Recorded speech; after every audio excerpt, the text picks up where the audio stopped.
stand on the Roman Forum today, and you are standing in a field of broken columns and overgrown stone that was, for 5 centuries, the center of the known world. Roads from across 3 continents seem to lead here. Emperors built their legacies here.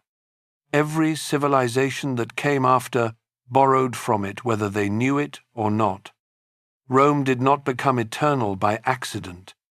It became eternal by surviving everything: assassination, civil war, plague, barbarian invasion, the collapse of the empire that had made it great, and still it came back, stranger each time, more layered, more itself.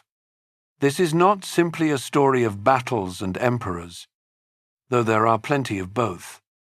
This is the story of how a small farming village on a muddy Italian river decided, over the course of 1,000 years, that it would rule the world, and very nearly did. And when the empire finally ended, Rome did something no other city in history had quite managed. It reinvented itself, twice, 3 times, more times than anyone who lived through any single transformation could have counted. Watch how it does it. Because the way Rome handled catastrophe tells you something true about how civilizations actually survive. We are going back to the beginning, to 7 hills, a she-wolf, and a murder that started everything. The river is still there. The story begins now. Chapter 1. 7 Hills and a She-Wolf. Sometime around 753 years before the birth of Christ, on a cluster of low hills above a bend in a river in central Italy, something began that would eventually become one of the most consequential cities in the history of Western civilization. Nobody knew that at the time. Nobody could have known it. What existed on those hills in the middle of the 8th century BC was not a city. It was not even a proper settlement. It was a loose collection of farming communities, mud and thatch huts scattered across high ground, above a river that flooded regularly, and a landscape that was, by the standards of the ancient Mediterranean world, unremarkable in almost every way. And yet, the story that the Romans told about their own beginning is one of the strangest founding myths in all of human history. A king named Numitor ruled a city called Alba Longa. His brother Amulius overthrew him, seized the throne, and forced Numitor's daughter Rhea Silvia into a life as a Vestal virgin so she could never produce an heir to challenge him. Then the god Mars fathered twin sons with Rhea Silvia. The twins were named Romulus and Remus. Amulius ordered the infants drowned in the Tiber River. The servant tasked with this left them instead in a basket at the river's edge. The basket drifted to the foot of the Palatine Hill. A she-wolf found the twins and nursed them. A shepherd named Faustulus discovered them and raised them as his own sons. The twins grew up, overthrew Amulius, restored their grandfather to his throne, and then decided to found a city of their own on the hills where they had been abandoned as infants. They disagreed about which hill should be the center. They agreed to watch the flight of birds for divine signs. Remus saw 6 vultures. Romulus saw 12. Romulus won. Romulus began marking out the sacred boundary of his new city. Remus jumped over it, either to mock the boundary or to challenge his brother's authority, depending on which ancient source you read. Romulus killed him. The first act of Roman history in the story the Romans told about themselves was a fratricide. Sit with that for a moment. A civilization that would go on to produce the most sophisticated legal system the ancient world ever developed chose to begin its story with a brother killing a brother over a line drawn in the dirt. That is not the origin myth of a people who think power is gentle. That is the origin myth of a people who understand, from the very first moment, that the line between order and chaos is real, that it must be defended, and that defending it will cost something terrible. Whether any of this actually happened is a different question entirely. No serious scholar of Roman history treats the founding myth as literal history. Romulus and Remus almost certainly did not exist as historical individuals. The she-wolf is obviously symbolic. The date of 753 BC, which the Romans themselves calculated and which became their official founding date, was worked out by scholars centuries after the supposed event and was almost certainly more meaningful as a cultural anchor than as a genuine historical record. What the archaeology tells us is in some ways more interesting than the myth. The hills above the Tiber were inhabited long before 753 BC. Excavations carried out across modern Rome have found evidence of human settlement on the Palatine Hill dating back to at least the 10th century BC. Roughly 200 years before the traditional founding date, these were not city dwellers. They were farmers and herders who found the hills above the river a defensible and practical place to live. The Tiber River was the reason they were there, not because it was beautiful, though the Romans would eventually learn to treat it that way, because it was useful. The Tiber is not the longest or widest river in Italy. What makes it strategically significant is a combination of factors that the earliest inhabitants understood without needing to articulate. The river was navigable from the sea to roughly this point, meaning goods could arrive by water from the Mediterranean coast roughly 15 miles to the southwest. At this particular location, a small island sat in the middle of the river, the Tiber Island, which still exists today in almost exactly the same form, making crossing significantly easier than anywhere else for many miles. The hills provided elevation and natural defense that the flat surrounding countryside did not offer. Control this crossing, and you control movement north to south along the western coast of Italy. Control that movement, and you control trade.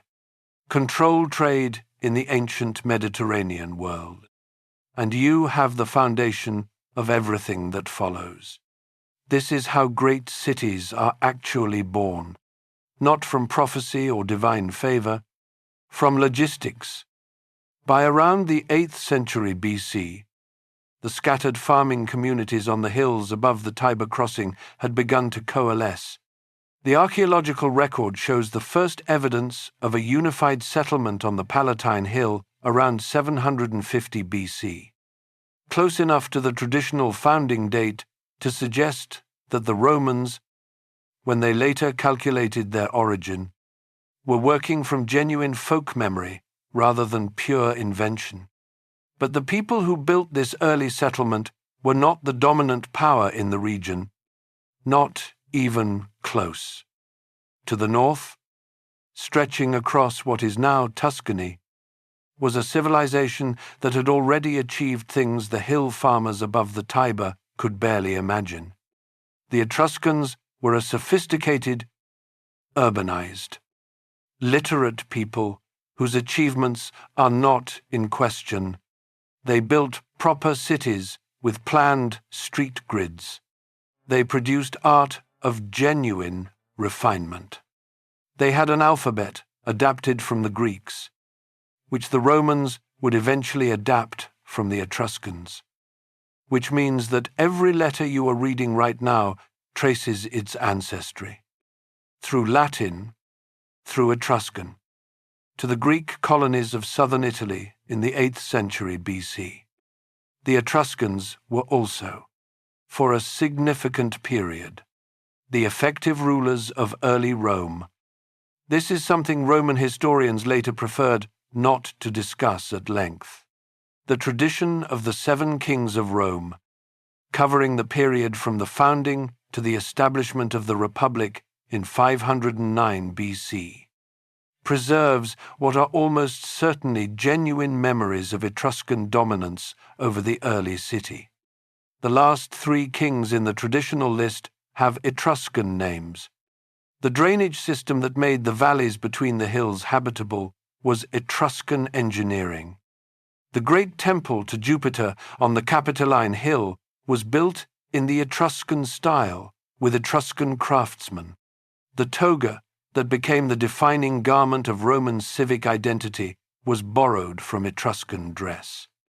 Rome learned from the Etruscans the way young civilizations always learn from older, more sophisticated neighbors, by absorbing everything useful and then, when the moment came, declaring independence and rewriting the story. Among the 7 kings, one deserves more attention than he typically receives, because what he did matters more to the long story of Rome than the founding myth itself. Servius Tullius, the 6th king in the tradition, is credited with reorganizing the citizen body not by birth and tribe, but by wealth and military function. The census, the systematic counting and classification of citizens according to their property and their capacity to equip themselves for war, was associated with his reign. The idea seems simple. Its consequences were enormous. A system that defines citizenship in terms of what you can contribute, rather than purely who your father was. A system that counts people, numbers them, assigns them a place in a hierarchy that is legible and administrable. This is the foundation of the Roman state. Not the wolf, not the murder. The census.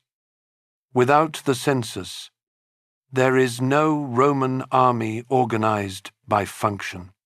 Without that army, there is no republic. Without the republic, there is no empire.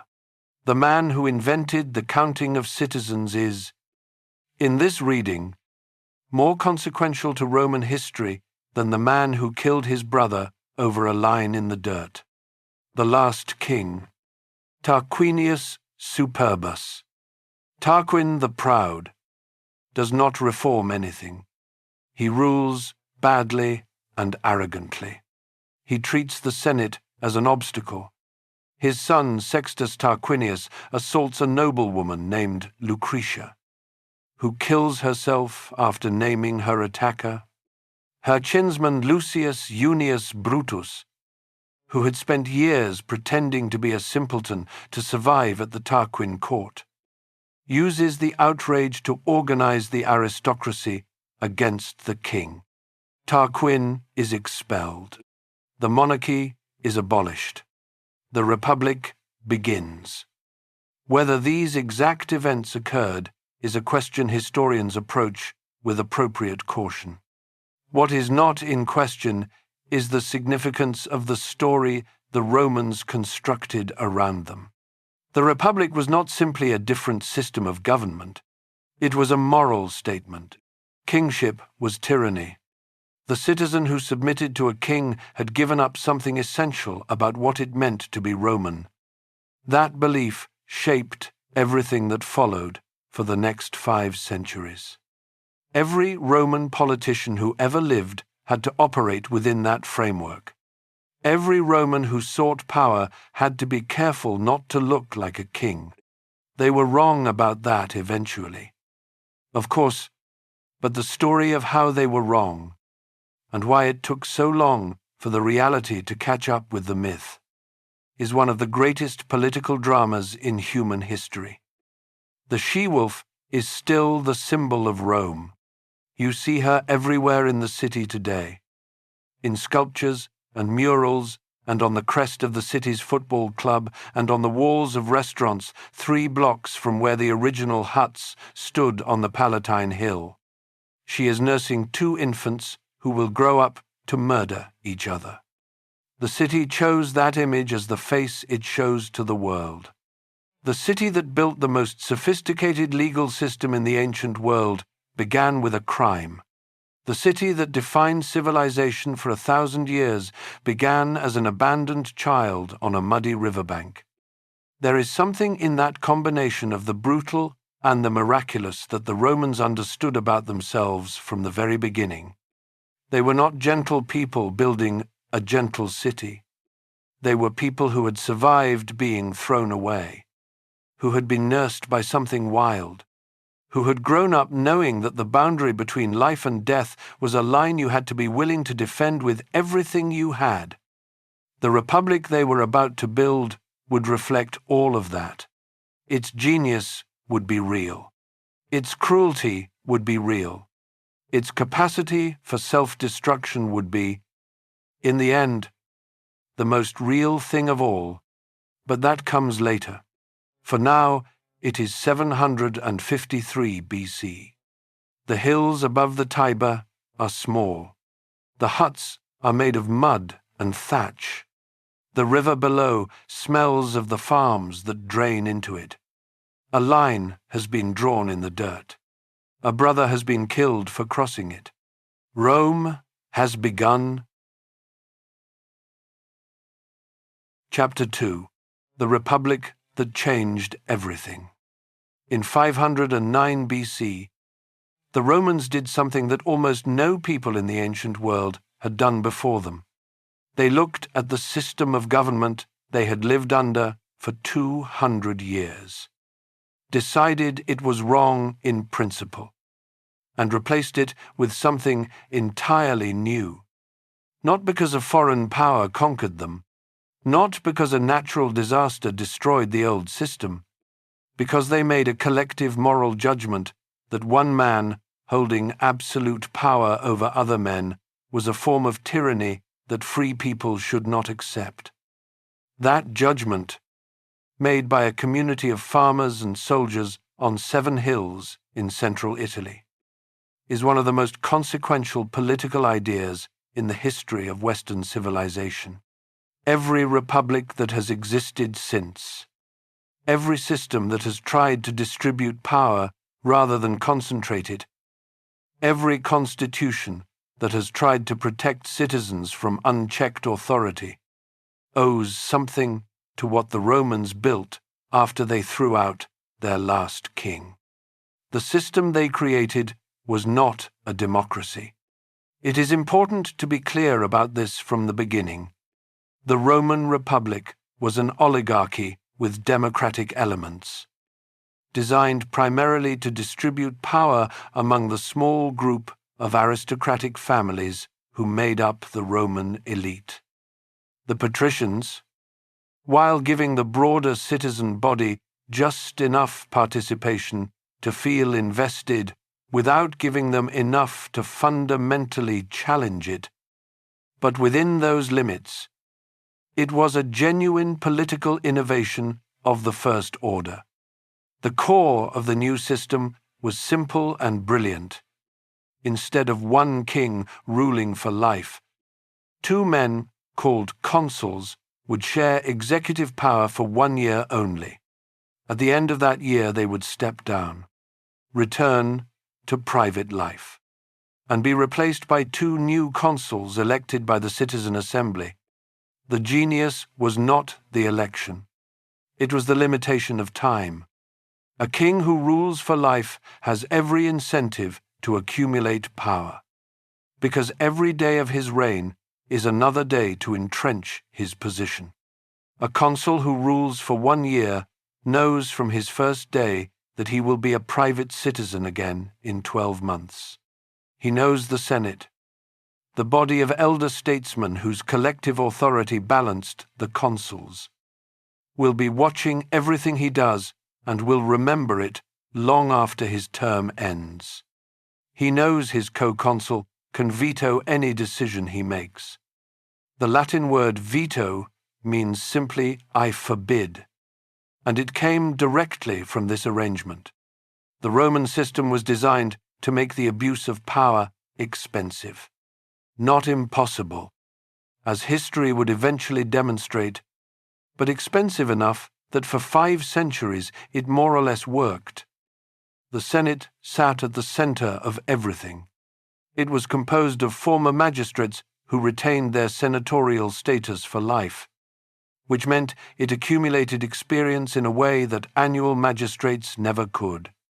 It was the memory of the Roman state, carrying knowledge of precedent and policy from one year to the next, regardless of who happened to be consul. The Romans had a word for the authority the Senate wielded that had no exact equivalent anywhere else. They called it auctoritas, the root of the English word authority, but meaning something more specific. Auctoritas was not formal legal power. It was the weight of accumulated experience and reputation that made your opinion matter even without an office behind it. A senator with great auctoritas could change the direction of Roman policy without passing a single law, simply because everyone in the room knew his judgment had been tested across decades of service.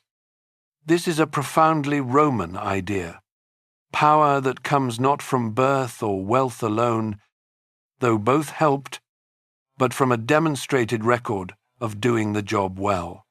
The system rewarded competence in a way that pure aristocracy never reliably could. But it was still an aristocracy, and the people who were not part of it knew it. The patricians were the old families, the clans that monopolized the senior magistracies, the major priestly offices, and the interpretation of the law, because in the early republic the law was not written down. Only the people who knew it could tell you what it actually said. The plebeians were everyone else: farmers, craftsmen, traders, soldiers, the people who built the city and fought its wars and paid its taxes, excluded from virtually every position of real power. What happened next is one of the most important and least celebrated political struggles in ancient history. The plebeians organized, beginning in the early 5th century BC, in a series of confrontations spread across roughly 200 years that historians call the conflict of the orders. The plebeians used their indispensability to the Roman state to extract political concessions one by one. Their primary weapon was the one weapon a class of people who do all the actual work of a society always possesses. They could stop. The first secession of the plebs occurred around 494 BC. The plebeian soldiers of the Roman army, currently needed for a military campaign, simply walked out of Rome and camped on a hill outside the city and refused to come back until their demands were met. Without soldiers, Rome could not fight. Without its wars, Rome could not defend or expand itself. The patricians had no choice but to negotiate. The result was the creation of a new office, the tribune of the plebs. The tribune had no executive power in the traditional sense. What he had was something more useful in certain circumstances.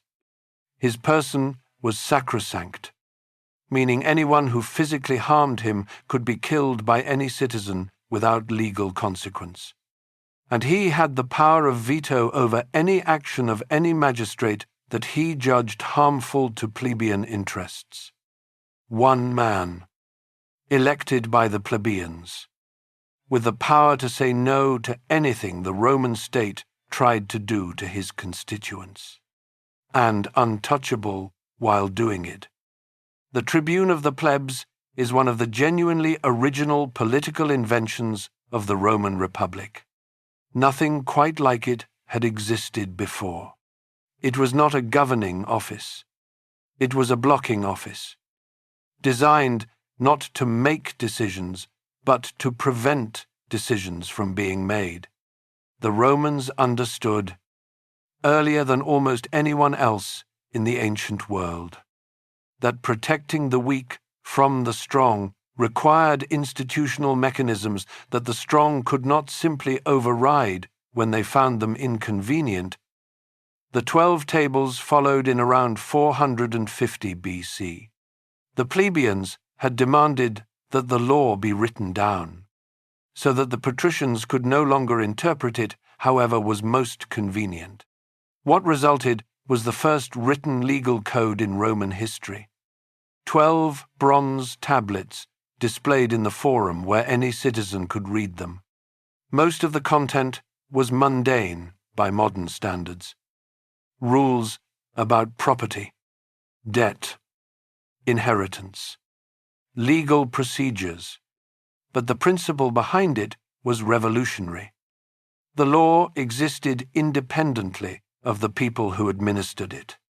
It could be read, argued over, cited, appealed to. It was a thing in the world that no one owned. That principle is the foundation of the entire Western legal tradition. Not the eagle, not the legions. The written law on a public bronze tablet, the conflict of the orders ground on for another century and a half. Intermarriage between patricians and plebeians was permitted. The senior magistracies were opened to plebeians. By around 287 BC, decisions made by the plebeian assembly became binding on all Romans regardless of patrician approval.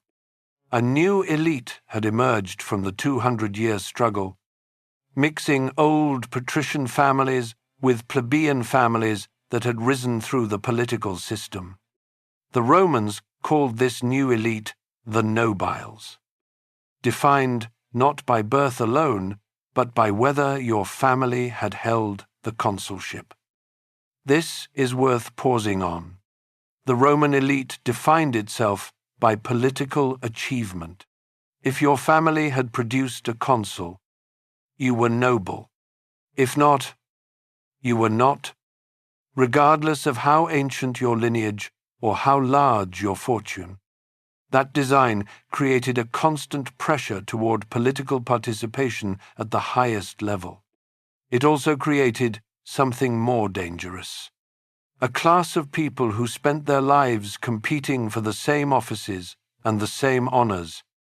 In a system with a fixed number of positions available, competition sharpens ability. It also produces men willing to do increasingly extreme things to win. By the early 3rd century BC, Rome had used its institutional endurance to extend control across most of the Italian peninsula. The wars were long and often brutal, but Rome did something unusual for a conquering power. It absorbed rather than simply dominated. It extended citizenship or legal protections to conquered peoples rather than purely exploiting them. Former enemies became stakeholders in Roman success. People with something to gain from Roman expansion and something to lose from Roman defeat.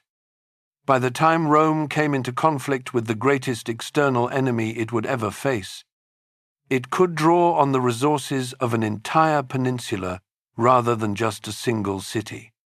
That enemy was waiting across the sea, and the wars that followed would nearly destroy Rome 3 times, would kill hundreds of thousands of people, and would introduce into Roman life changes so profound that the Republic, which came out the other side, barely resembled the one that had entered. What Rome learned about itself in those wars was not entirely comfortable, but it was entirely true. Chapter 3. The Wars that Made Rome. There is a moment in the spring of 218 BC that deserves more attention than it usually gets. A Carthaginian general named Hannibal Barca stood at the foothills of the Alps with an army that included approximately 50,000 infantry, 9,000 cavalry, and 37 war elephants. He was 29 years old.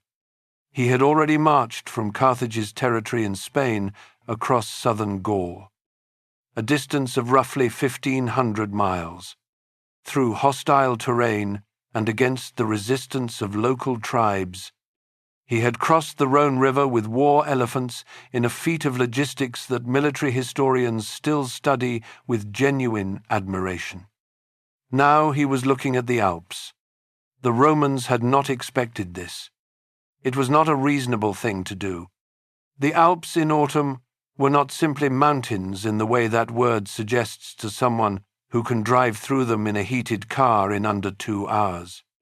They were a wall of ice and rock and altitude that killed people with casual indifference, that stripped armies of their equipment and their horses and their will to continue, that had no road across them worth the name.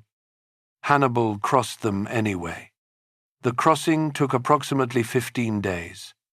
The army lost a significant portion of its strength to cold, fires, avalanche, and attacks by mountain tribes who rolled boulders down from heights above. By the time what remained descended onto the plains of northern Italy, Hannibal had perhaps 26,000 men left, roughly half of what he had started with. The elephants had been reduced to a handful. The horses were in poor condition. And yet, what Hannibal had done by crossing the Alps was not primarily a military achievement. It was a psychological one. He had appeared in Italy from a direction the Romans did not think possible. He had violated the fundamental assumption that the Roman heartland was protected by geography. He had demonstrated that the rules everyone was playing by could be set aside by someone willing to pay the price for doing so. That demonstration would cost Rome more blood than it had ever paid in a single conflict. To understand why this war mattered so much, you need to understand the one that preceded it.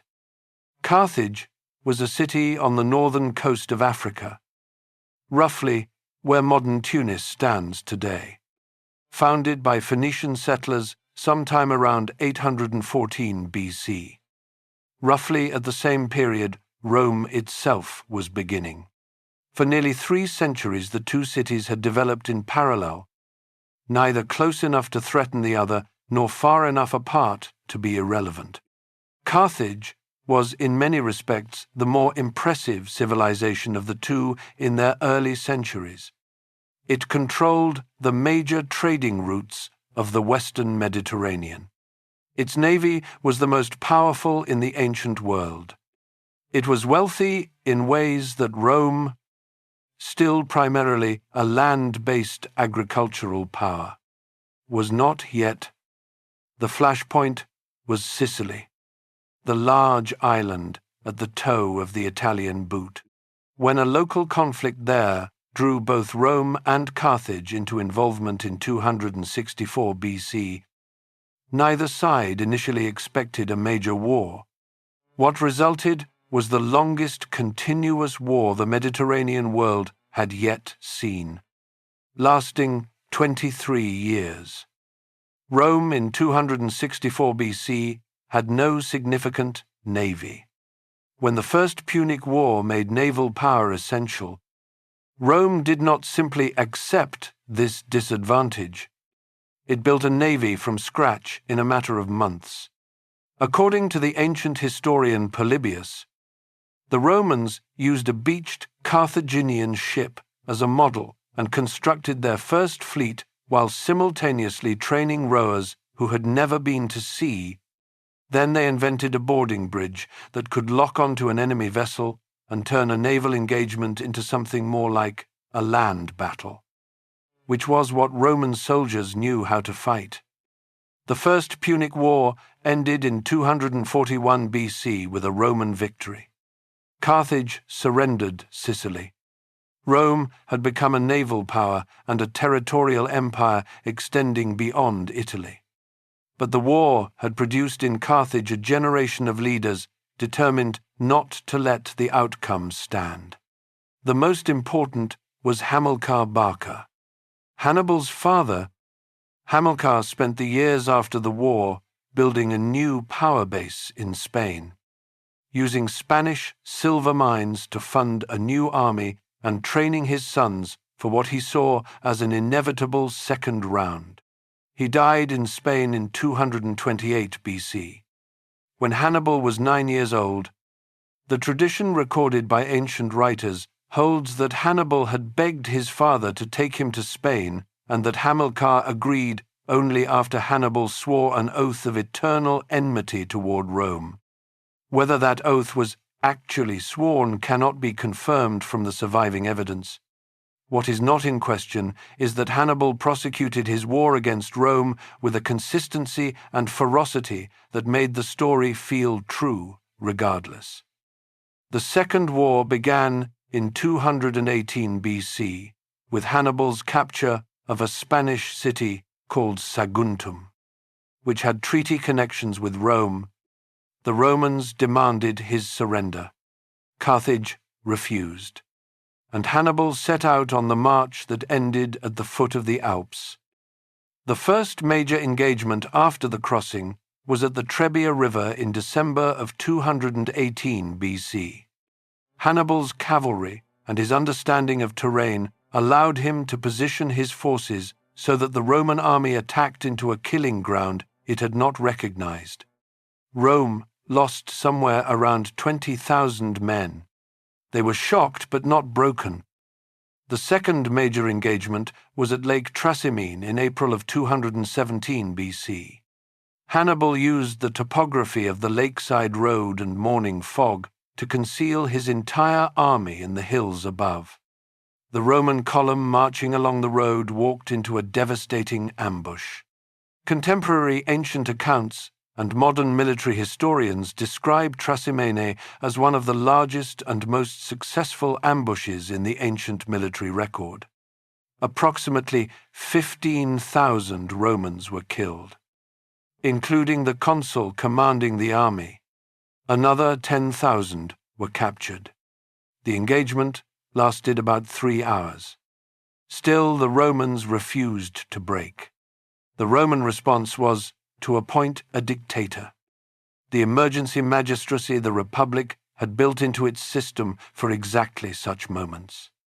The dictator chosen was Quintus Fabius Maximus, whose strategic instinct was the opposite of everything Roman military culture celebrated. Fabius refused to fight Hannibal in open battle. He shadowed the Carthaginian army through the Italian countryside, cutting off foraging parties, denying supplies, attacking stragglers, but always withdrawing when Hannibal turned to engage. His contemporaries called him Cunctator, the delayer, as an insult. He accepted the name and kept doing what he was doing, because he understood something his critics did not. Hannibal was brilliant in battle. The way to defeat him was to not let him fight the battles he wanted to fight. The Romans did not listen to Fabius long enough. In 216 BC, impatient with what felt like humiliation, Rome fielded the largest army it had ever assembled. Approximately 80,000 infantry and 6,000 cavalry under 2 consuls, at a small town in southeastern Italy called Cannae. What happened on the 2nd of August, 216 BC, is still studied in military academies around the world. Hannibal arranged his forces in a line deliberately weak at the center, his Gallic and Spanish infantry in the middle. his best African infantry and his cavalry on the flanks. The Roman army, as Roman armies always did, pushed forward in a mass against the enemy's center. The Carthaginian center bent backward, exactly as Hannibal had planned, and the Romans pushed harder because they thought they were winning. The flanks held. The cavalry drove off the Roman horsemen on both sides and swung around to attack the Roman rear. The Roman army, pushing forward in triumph, was suddenly enclosed on all sides. What followed is described in ancient sources with a numbness suggesting the writers, even centuries later, could not fully process the scale of it. Approximately 60,000 to 70,000 Roman soldiers died at Cannae in a single afternoon. Many of them packed so tightly they could not raise their weapons to defend themselves. Among the dead were 80 senators and former senators, a significant fraction of the Roman elite. Cannae was the worst military defeat in Roman history. The road to Rome was effectively open. Hannibal did not take it. Why Hannibal chose not to march on Rome after Cannae is one of the great questions of ancient history. The most likely explanation involves practical constraints. Hannibal had no siege equipment. Rome was a walled city that would require a siege. And a siege required supplies and time that his army, deep in enemy territory without a secure supply line, could not afford. He was also waiting for the wholesale defection of Rome's Italian allies that his father's strategy had anticipated. Some did defect. Capua, the second city of Italy, went over to Hannibal after Cannae. It looked, in the autumn of 216 BC, as though the war was nearly over. Then Rome did something that neither Hannibal nor anyone else in the ancient world could quite believe. It kept going. The Senate met after Cannae. There were no serious proposals to seek terms. What the Senate did was replace the dead army with a new one and continue the war. They also made a decision about the survivors that tells you something essential about Roman values. The legions that had survived Cannae were sent to Sicily as a punishment unit and denied the right to return to Italy until the war was won. They had lost. In Rome. Losing was not simply unfortunate. It required expiation. That severity had a practical consequence. Every Roman soldier who ever took the field after Cannae knew that death was preferable to defeat. The system of shame and honor built into Roman military culture was designed to make retreat unthinkable. Against Hannibal. It eventually worked. The genius who had won 3 of the most brilliant tactical victories in military history found that tactical genius was not enough. Rome rebuilt its armies. Rome returned to the Fabian strategy under more patient commanders. Rome cut off Hannibal's supply lines. And Rome produced its own military genius. Publius Cornelius Scipio, later known as Scipio Africanus, was 25 years old when given command of Roman forces in Spain in 210 BC. He had been at Cannae. He had watched what Hannibal could do. He spent the intervening years studying it. Scipio did not fight like a conventional Roman general. He studied Hannibal's methods closely, understood the principles behind them, and adapted them for his own forces and terrain. Where previous Roman commanders had fought by instinct and discipline, Scipio fought by analysis. He drove the Carthaginians out of Spain by 206 BC.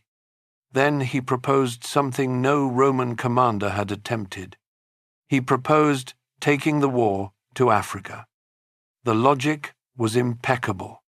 If a Roman army threatened Carthage itself, Hannibal would have to come home to defend it. Hannibal had been in Italy for 15 years without losing a major battle. When the recall came, he obeyed it. He crossed back to Africa. He met Scipio at Zama in 202 BC. This time Scipio was ready for everything Hannibal would attempt. He had prepared his cavalry to counter the encirclement.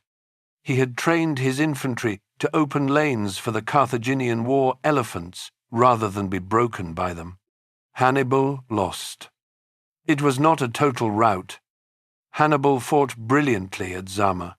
He lost because Scipio was as good as he was, and the side with more resources was always going to win a prolonged contest.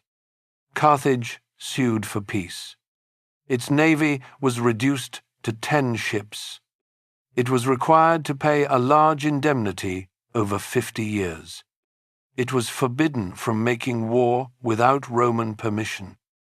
Hannibal lived for another 20 years in exile, advising Eastern kings resisting Roman expansion.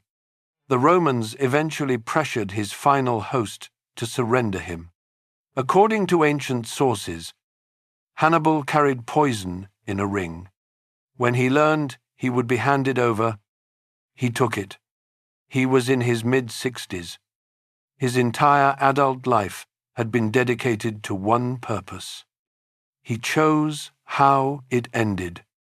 The Third Punic War, which ended with the complete destruction of Carthage in 146 BC, was not a war in any meaningful military sense.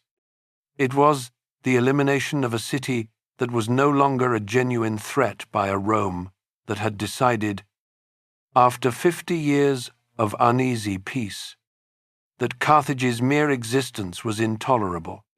Marcus Porcius Cato, known as Cato the Elder, had reportedly ended every speech he gave in the Senate for years, regardless of the topic, with the same sentence: Carthago delenda est.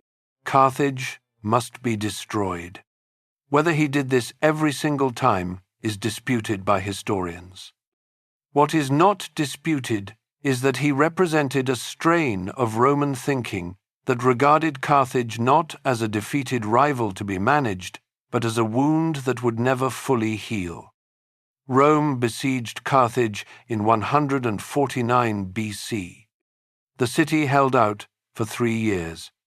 When it finally fell, the Roman army methodically destroyed it. Every building demolished. The population sold into slavery. Scipio Aemilianus, adopted grandson of Scipio Africanus, stood in the ruins of Carthage when it fell. Ancienne source. Most notably, the historian Polybius, who was present, record that Scipio wept. When asked why, he quoted Homer on the fall of Troy, and said that he feared one day the same fate would befall his own city. He was right to weep. He was right to fear. Rome had won, and the winning had changed it in ways it did not yet understand and would not fully reckon with for another century. Chapter 4. The Republic tears itself apart. There is a detail from the death of Tiberius Gracchus in 133 BC that history books tend to mention briefly and move past quickly. It deserves more attention. Tiberius Gracchus was not killed by an enemy of Rome. He was not killed by a foreign assassin or a barbarian raider or a political rival who had raised an army against him. He was killed in the Roman Forum, on the sacred ground of the city itself, by a mob of Roman senators who beat him to death with the legs of wooden benches. He was a tribune of the plebs. His person was supposed to be sacrosanct. The office the plebeians had extracted from the patricians 2 centuries earlier, the office designed specifically so that no one could touch a tribune without facing the most severe consequences the Roman legal system could impose, had failed to protect him. When the senators who killed Tiberius Gracchus picked up those bench legs, they were not simply committing a murder. They were announcing that the rules everyone had agreed to live by no longer applied when the stakes were high enough. They were demonstrating that the boundary between legitimate political competition and political violence was crossable. And once crossed the first time, it became easier to cross again, and again, and again. The death of Tiberius Gracchus is the moment the Roman Republic began dying. Not quickly, not obviously. The institutions continued to function. Elections continued to be held. The Senate continued to meet. But something had broken that could not be repaired. And the fracture ran straight through the next century until it reached Julius Caesar standing on the bank of the Rubicon. To understand why Tiberius was killed, you have to understand what the Punic Wars had done to the Roman countryside. The small farmers who had served in the legions for decades came home to a changed landscape. Their land had been worked by slaves during their absence, or had fallen into disrepair, or had been bought up by wealthy senators using the enormous profits of conquest to assemble large agricultural estates called latifundia. The slaves captured in war were cheaper than free labor. The small farmer who had been the backbone of the Roman army found there was no longer a place for him in the economic system his military service had helped create. He drifted to Rome. He joined the growing urban poor. He became dependent on grain distributions and public entertainment. He became a political force available to whoever could mobilize him. Angry in a generalized way that had no specific institutional channel. Tiberius Gracchus came from one of the most distinguished families in Rome. His mother Cornelia was the daughter of Scipio Africanus. He did not need to challenge the system that had produced him. What he saw traveling through the Italian countryside troubled him. The land was worked by slaves. The free farmers were gone. The army that depended on those farmers was becoming harder to recruit because the property qualification for military service meant the growing class of landless poor could not legally serve. Rome was winning wars abroad while slowly destroying the social foundation that had made those wars winnable. As tribune in 133 BC, Tiberius proposed a land reform. The Roman state owned substantial amounts of public land which wealthy senators had occupied far beyond the legal limits, effectively treating it as their private property. Tiberius proposed enforcing the existing limits and redistributing the excess to poor citizens. The proposal was not radical by the standards of the ancient world. What made it incendiary was how Tiberius pursued it when the Senate tried to block him. He went directly to the popular assembly, bypassing the Senate entirely. This was technically legal but violated 2 centuries of convention.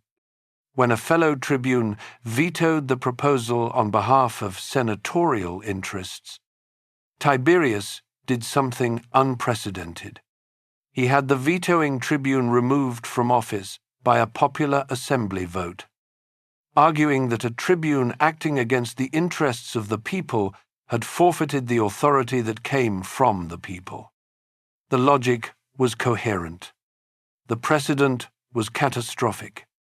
If a tribune could be removed for voting the wrong way, the independence of the office was gone. The senators who killed Tiberius convinced themselves and their contemporaries that he was aiming at tyranny. The accusation was almost certainly false. But it served a purpose. It allowed men defending their own economic interests to describe their actions in the language of republican virtue. That, too, became a template. The language of republican virtue defending the Constitution against would-be tyrants would be used repeatedly over the following century, almost always by people whose actual motivation was the protection of privilege. His brother Gaius Gracchus was elected tribune a decade later and pushed the reform program significantly further, attempting to build a political coalition connecting the urban poor, the equestrian business class, and the Italian allies into a force that could challenge senatorial dominance systematically. The Senate found ways to neutralize him, too. Gaius died in 121 BC, along with 3,000 of his supporters who were subsequently executed without trial. 2 brothers, 2 deaths at the hands of the Roman establishment, and the Roman poor no better off than before.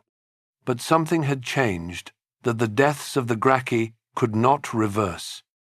The idea that a politician willing to mobilize the people and bypass senatorial conventions could achieve things that the system was designed to prevent had been demonstrated. The Gracchi had failed. The idea survived them. The man who next picked it up was a very different kind of person.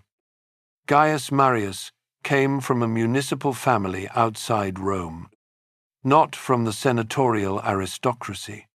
He had achieved his position entirely through military talent and political shrewdness. A man whose success made the establishment uncomfortable precisely because their system was supposed to be better at filtering out people like him. Marius was elected consul 7 times in total, an unprecedented accumulation of the office that the term limit system had been specifically designed to prevent. He won the war against Jugurtha in North Africa efficiently, then destroyed the Germanic tribes, threatening northern Italy in a series of victories between 102 and 101 BC. But the thing Marius did that mattered most for the long-term future of the Republic was not his military victories. It was what he changed about the Roman army. Marius abolished the property qualification for military service. Previously, only men who owned a certain amount of property could serve in the legions. Marius opened the legions to the landless poor and changed the way soldiers were equipped. The state providing arms and armor rather than requiring soldiers to supply their own. The immediate practical effect was that Marius could recruit the army he needed. The long-term political effect was a catastrophe for the Republic that would not become fully visible for another generation. When soldiers equipped themselves at their own expense, they had an economic stake in the Roman system, independent of their military service. When the state equipped them, what they had instead was a relationship with the general who had recruited them, who had trained them, who had led them to victory, and who had the political connections to ensure they received land grants and bonuses when their service ended. The Marian reforms created an army of professional soldiers loyal to their commanders rather than to the Roman state as an abstraction. Any general, popular enough with his troops and ambitious enough in his goals, now had access to a military force he could, in extremis, use against the Republic itself. The first man to actually do this was Lucius Cornelius Sulla. Sulla was a military aristocrat who had served under Marius and built his own considerable reputation in the East. In 88 BC, he was assigned command of the war against Mithridates, the king of Pontus, who had invaded Roman territory and massacred approximately 80,000 Roman citizens in a single day. Then Marius, old and furious at slights accumulated over a career, used his political allies to have Sulla's command transferred to himself. Sulla marched his army on Rome. No Roman general had ever done this. The prohibition on bringing an army within the sacred boundary of the city was one of the most fundamental taboos in Roman religious and legal tradition. It was the line separating citizen from enemy, the city from the battlefield. Sulla crossed it. He took Rome. He declared his enemies public enemies. He reversed the measures taken against him. Then he marched east to fight Mithridates, because the war still needed fighting regardless of what had just happened at home. What had just happened at home was the single most important political event in the late Republic. Not because of what Sulla did to Rome on that occasion, which was relatively restrained, but because of what he proved was possible. The line between military command and political power had been crossed. The army had entered the city. An individual general with loyal troops had used them to decide a political question that the Constitution was supposed to resolve through argument and voting. The precedent was set. Sulla returned from the east in 83 BC and fought a civil war against the Marian faction that ended in his complete victory. He published proscription lists. Men whose names appeared were declared outside the law. Anyone could kill them and collect a reward. Their property was confiscated. The lists grew beyond Sulla's original enemies to include people whose property others wanted. Names added as a way of legalizing murder and seizure. Thousands died. Then Sulla did something that genuinely surprised almost everyone. He resigned. He used his position as dictator to reorganize the Roman state, trying to permanently restore senatorial dominance and prevent the popular political movements that the Gracchi and Marius had represented. He doubled the size of the Senate, restricted the tribunate, regulated the career path of magistrates. He tried to build the walls of the Constitution higher so that the individual could not tower above them. Then he retired to his country estate and died there 2 years later of natural causes. His reforms lasted less than a decade in any meaningful form. But the lesson of Sulla's career was permanent. The way to ultimate power ran through military command and loyal troops. The Senate could be bypassed. The Constitution could be bent. The army could be used against the city itself. It had been done. It could be done again.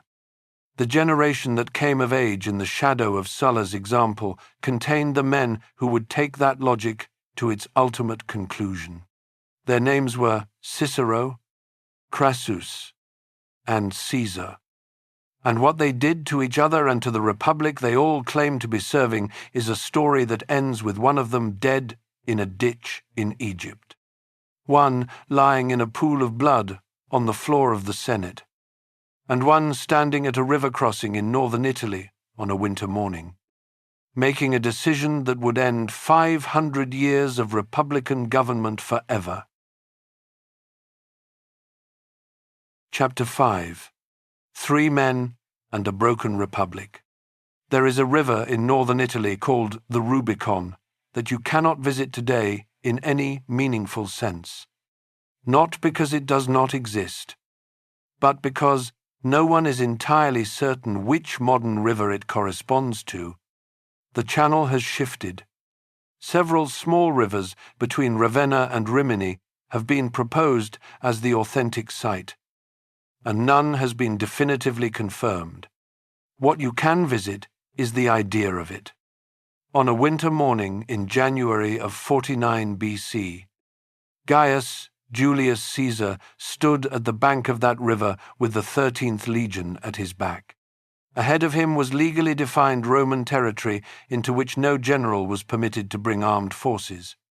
Behind him was his province of Cisalpine Gaul, whose boundary the Rubicon marked, Caesar had spent the previous 9 years in Gaul, conquering it.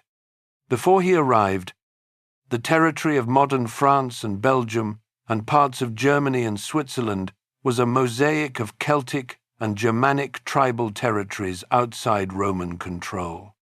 By the time he crossed the Rubicon, it was a Roman province. He had fought roughly 50 major engagements. He had besieged and taken dozens of fortified settlements. He had built a bridge across the Rhine in 10 days as a demonstration of Roman engineering and will. He had crossed to Britain twice, the first Roman commander to do so. His account of these campaigns, the Commentarii de Bello Gallico, was written and distributed in Rome while the campaigns were still happening. Political messaging as sophisticated as anything in the modern era, Caesar understood that his audience in Rome needed to find what he was doing glorious rather than alarming. The commentary, written in spare, precise Latin in the third person, as though an objective observer were recording events rather than the man who caused them, remains one of the most effective pieces of political self-promotion in the history of Western literature.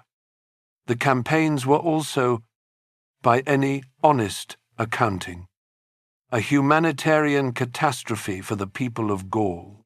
Ancienne source, including Caesar himself in moments of inadvertent candor, suggest that the conquest resulted in roughly 1 million killed and another 1 million enslaved. From a total population, historians estimate at perhaps 6 to 8 million. These figures carry significant uncertainty, and historians treat them as rough magnitudes rather than exact counts. But the scale of violence is not seriously disputed. What Caesar could not do was bring his army back to Rome. This was the constitutional trap his enemies in the Senate had constructed. A Roman general with a military command could not hold civilian office. Caesar's command in Gaul had given him legal immunity from prosecution for various arrangements of his earlier career. If he gave up his command to stand for the consulship, there would be a brief period as a private citizen without immunity. His enemies intended to use that gap to prosecute him. Caesar's solution was to stand for the consulship while still holding his command. His enemies refused. They demanded he lay down his command first. The negotiation went on for months and produced a genuine constitutional crisis with no clean legal resolution. Because both sides had legitimate arguments within the existing framework. Before the Rubicon, there is the story of how Rome arrived at a moment where the choice was between two powerful men with armies, and for that, we need to understand the arrangement that had briefly held them together. The first triumvirate was not a formal institution. It had no legal basis. It was a private agreement made in 60 BC between 3 men who understood that each had something the others needed, and that together they controlled enough political resources to dominate the Roman state. Marcus Licinius Crassus was the richest man in Rome. His fortune had been built partly on buying confiscated properties at steep discounts during the Sullan proscriptions, and partly on a business involving trained slave firefighters who would arrive at burning buildings and negotiate a purchase price before beginning to fight the flames. He was not a brilliant military commander. He was a man who understood that money was the foundation of everything else in Roman political life, and who had accumulated more of it than anyone else. Gnaeus Pompeius Magnus, Pompey the Great, was the most celebrated military commander of his generation. He had cleared the Mediterranean of pirates in a campaign of remarkable efficiency, completing in 3 months what the Senate had allocated 3 years for. He had then reorganized the entire eastern Mediterranean, settling wars and establishing political arrangements that would last for generations. He came home from the east in 61 BC, expecting the Senate to ratify his arrangements and provide land for his veterans as a matter of course. The Senate refused. Cato the Younger, great-grandson of the Cato who had demanded the destruction of Carthage, led the opposition on principle, apparently believing that giving Pompey what he had earned would create precedents for the kinds of outsized individual power the Republic existed to prevent. Cato was right about the danger. He was wrong to think refusal would prevent it. Julius Caesar was, at this point, a promising but not yet dominant figure in Roman politics. He was in his early 40s, heavily in debt, enormously ambitious, and looking for the leverage to do what he believed he was capable of. The three men needed each other. Crassus had money but needed political protection and military glory. Pompey had military prestige but needed his eastern settlements ratified and his veterans provided for. Caesar had political skill and popular support but needed money and military opportunity. Caesar was elected consul for 59 BC. He used the year to push through what his partners needed. Pompey's eastern settlements were ratified.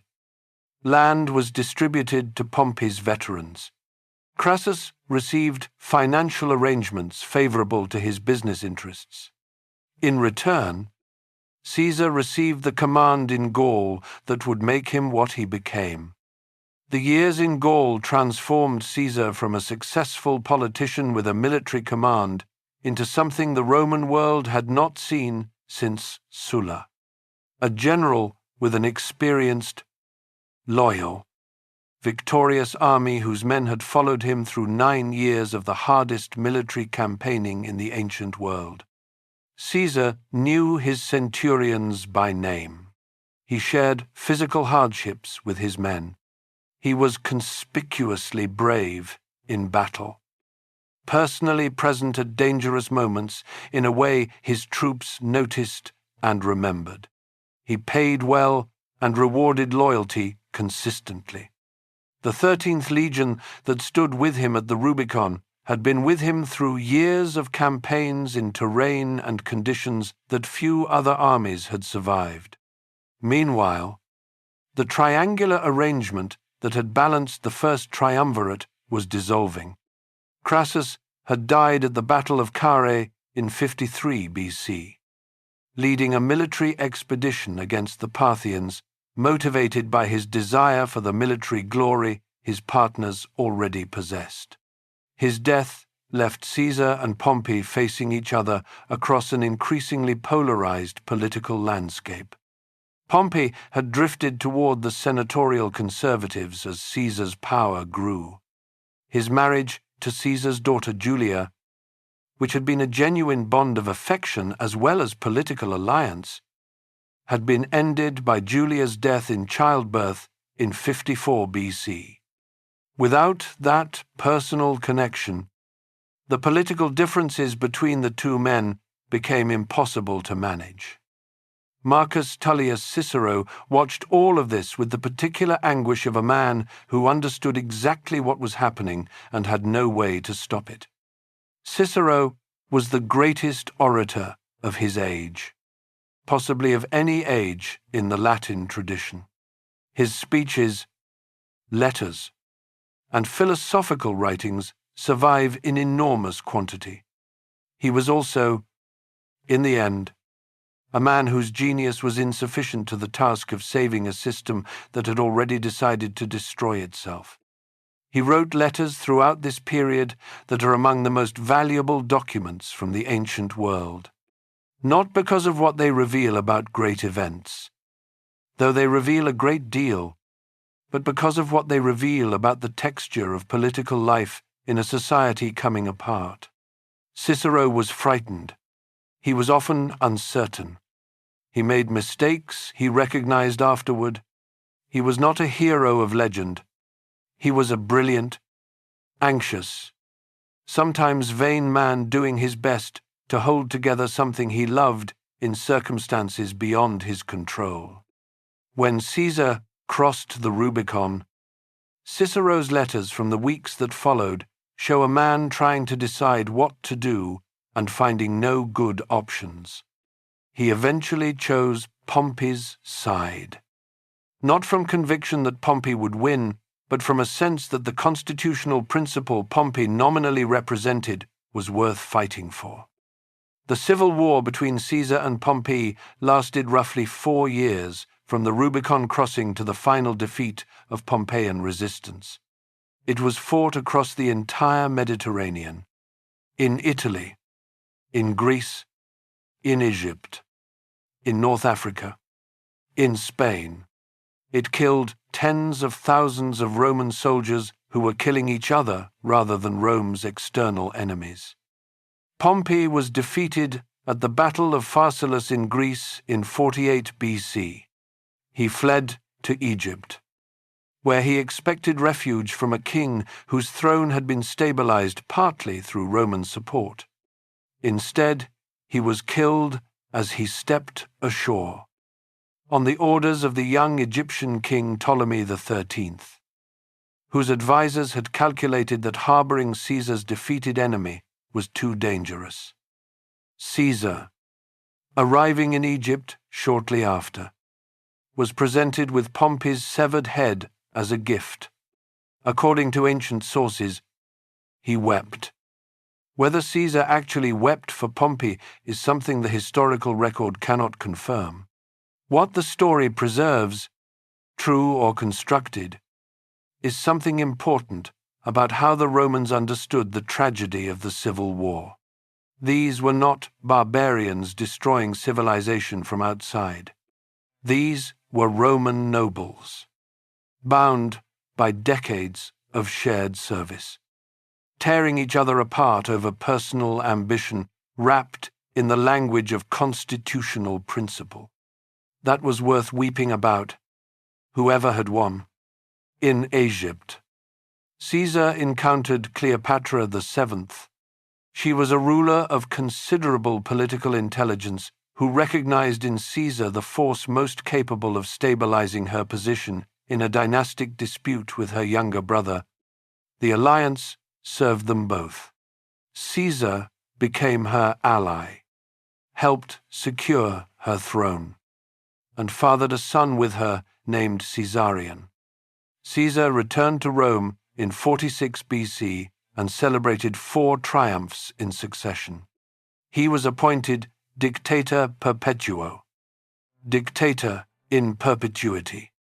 He reformed the Roman calendar, producing the Julian calendar whose structure underlies the system most of the world still uses today. He was planning an enormous military campaign against the Parthian Empire in the east.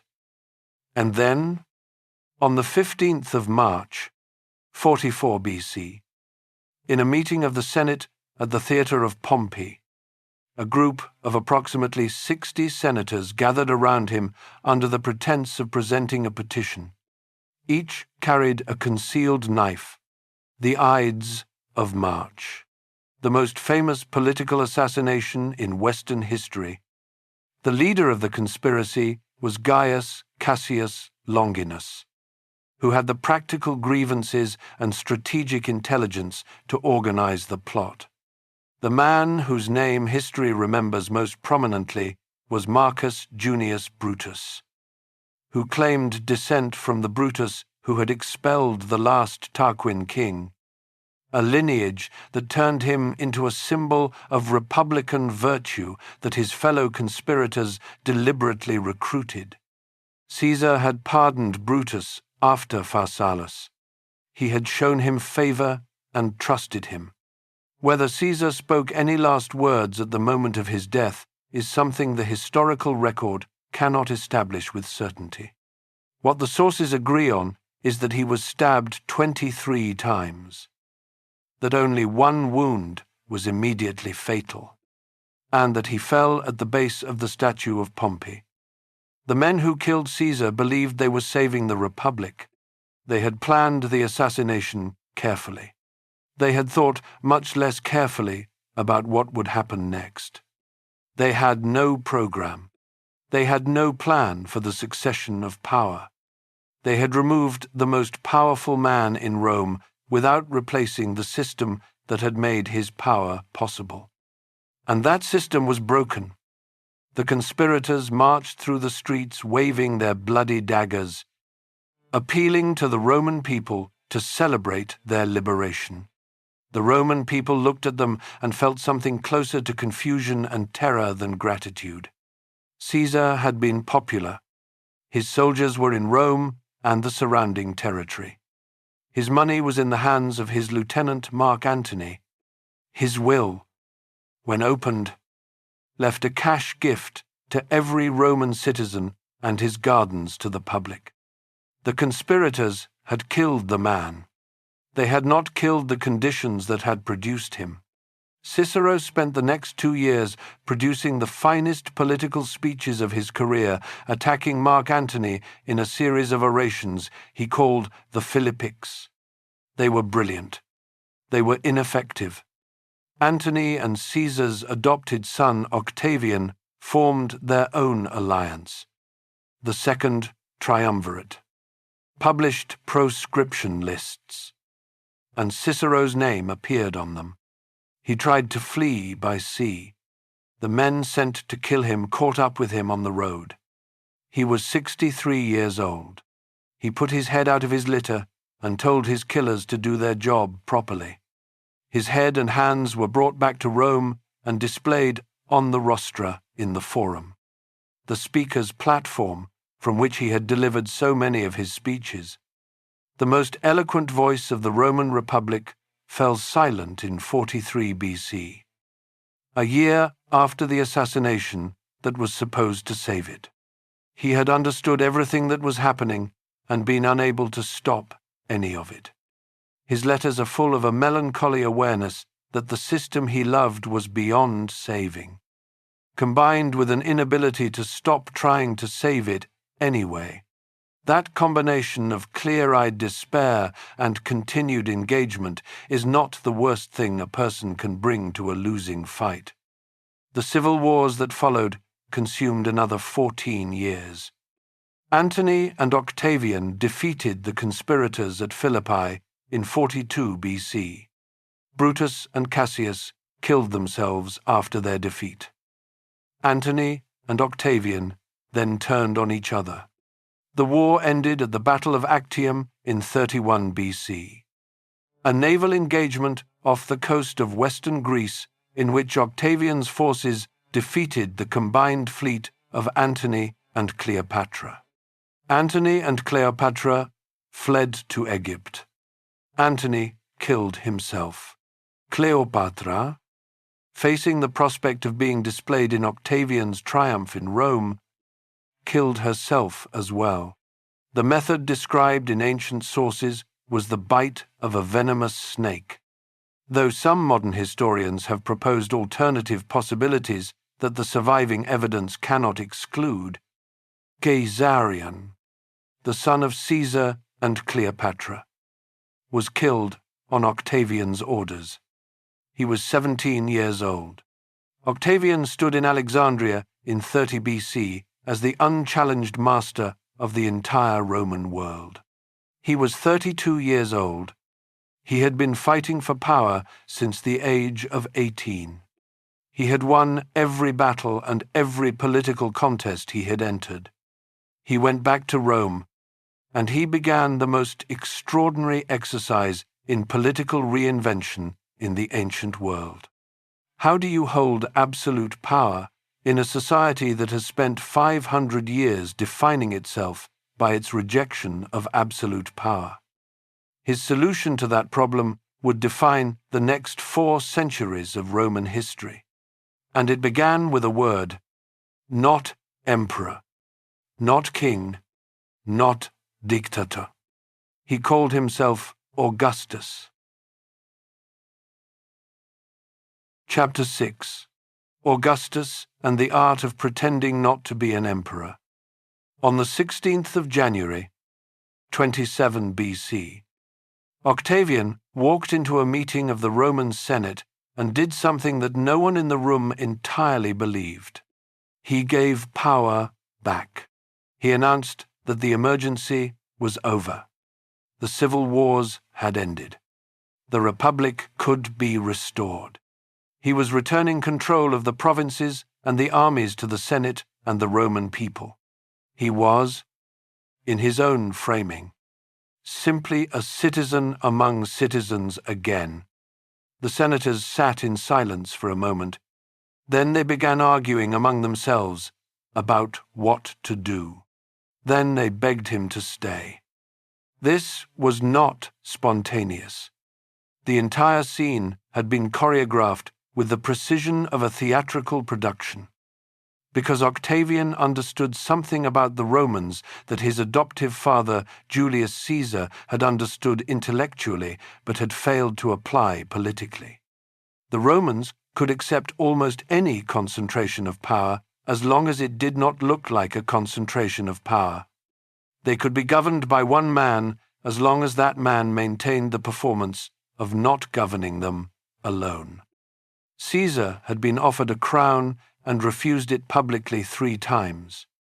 Then he had accepted the title of dictator in perpetuity, which meant the same thing without the crown, and been killed for it. The mistake was not the power. The mistake was letting the reality become too visible. Octavian had watched Caesar make that mistake from the age of 18. He had spent 16 years fighting to inherit the power Caesar had accumulated, and he had spent those same years thinking about how to hold it without repeating the error that had put his father on the floor of the theatre of Pompey with 23 stab wounds. The answer he arrived at was one of the most sophisticated political constructions in the history of human government. He would keep everything that mattered and give back everything that did not. He would hold real power while performing the theatre of shared power. He would be the first citizen of a restored republic, not a king, not a formal emperor, but the man whose presence at the center of every institution was so natural and so permanent that the institutions themselves became expressions of his will without anyone having to say so explicitly. The Senate gave him a new name in that meeting in 27 BC. They called him Augustus, meaning the revered one, a word with religious connotations that elevated him above ordinary citizens without technically placing him above them in the constitutional hierarchy. Not a title of power, a title of honor, not a legal designation, a cultural one he already held, through perfectly legal mechanisms. Almost everything he needed. He had tribunician power for life, giving him the tribune's traditional ability to veto any action and the tribune's sacrosanct status, making harm to him a religious crime. He had proconsular authority over the provinces where the armies were stationed, meaning he controlled the military.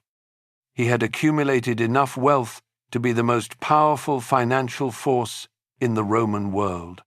He had the loyalty of Caesar's veterans, settled throughout Italy and the provinces, who had a personal and financial stake in his continued success. What he gave back to the Senate was the administration of the peaceful provinces, the ones without significant armies. The Senate could govern Africa and Asia and most of the Mediterranean interior. They just could not govern anywhere that had legions. The performance of restored republicanism was maintained with extraordinary consistency across 41 years of rule. He dressed simply.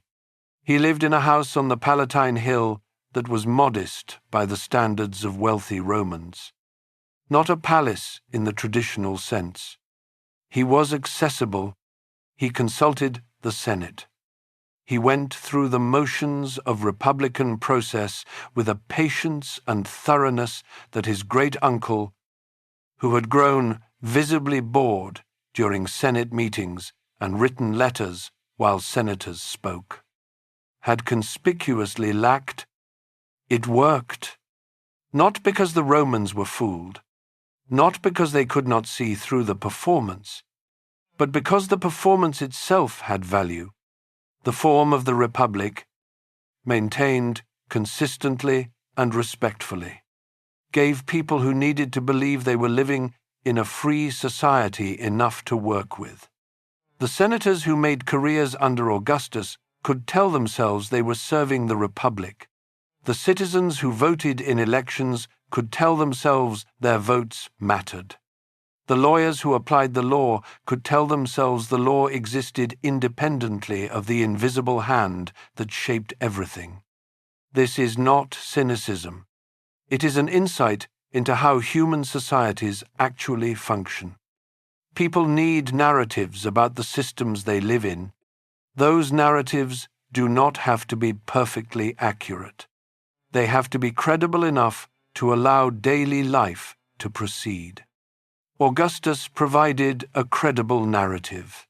Caesar had not. The actual achievements of the Augustan age were enormous, independent of the political theatre. Suetonius records that Augustus boasted he had received Rome as a city of brick and was leaving it as a city of marble, a claim that was, by the physical evidence of what he constructed, not wrong.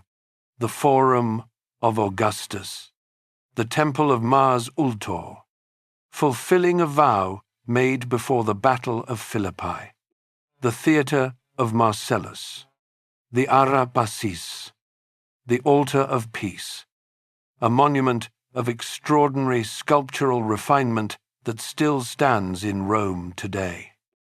Its carved procession of the Augustan family, frozen in marble 2,000 years after the occasion it commemorated.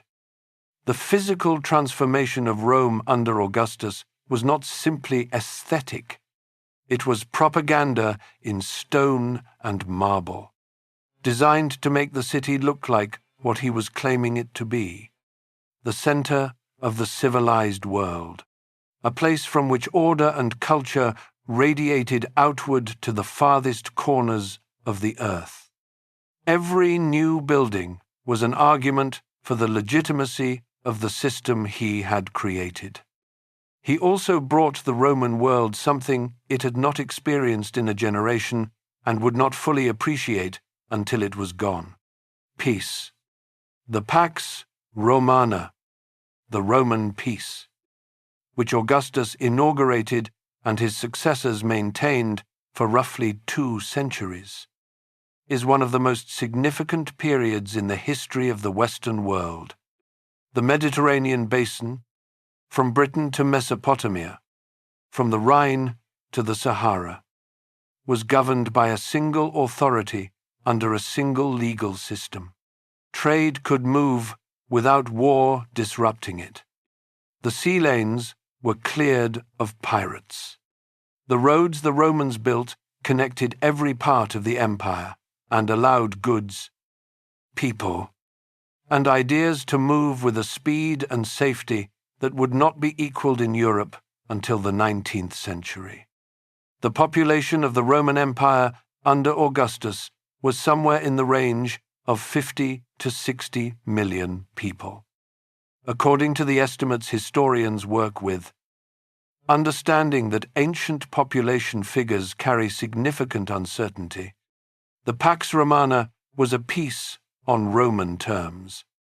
Slavery was a fundamental part of the Roman economic system. The provinces were taxed for Roman benefit, but within those terms, the period was one of genuine material prosperity and cultural achievement. The writers who worked under Augustus produced work that became the foundation of the Western literary tradition. Virgil's Aeneid became one of the greatest poems in any language. Horace wrote odes memorized by European schoolchildren 19 centuries after his death. Livy wrote a history of Rome in 142 books. This flowering of literature under what was, in practical terms, a sophisticated autocracy is worth a moment of honest reflection. How do you get great art under a ruler who controls the conditions of artistic production? The honest answer is that Augustus was a generous and genuinely interested patron, and the writers of his age were not simply producing propaganda on commission. Virgil was not simply celebrating Augustus in the Aeneid. He was also interrogating the cost of empire, exploring the tragedy of individuals crushed by historical forces, with a melancholy that official propaganda would not have commissioned and could not have suppressed once it existed. The relationship between creative freedom and political patronage is never simple. The Augustan age had more of both than the preceding century of civil war had permitted, and the combination produced something remarkable. Augustus had one problem that no amount of building or patronage or political theatre could solve. He had no son. The question of succession was the fundamental vulnerability of the system he had created. The fiction of the restored republic meant he could not simply designate an heir the way a king would. He had to find legal mechanisms to elevate his chosen successors without making the dynastic reality too obvious. His preferred heir was his nephew Marcellus, who died young. Then his general and son-in-law Agrippa, whose military genius had been essential to Augustus's victories, and whose death in 12 BC was a genuine personal as well as political loss. Then his stepsons Tiberius and Drusus, sons of his wife Livia from her first marriage. Drusus died in a riding accident in 9 BC.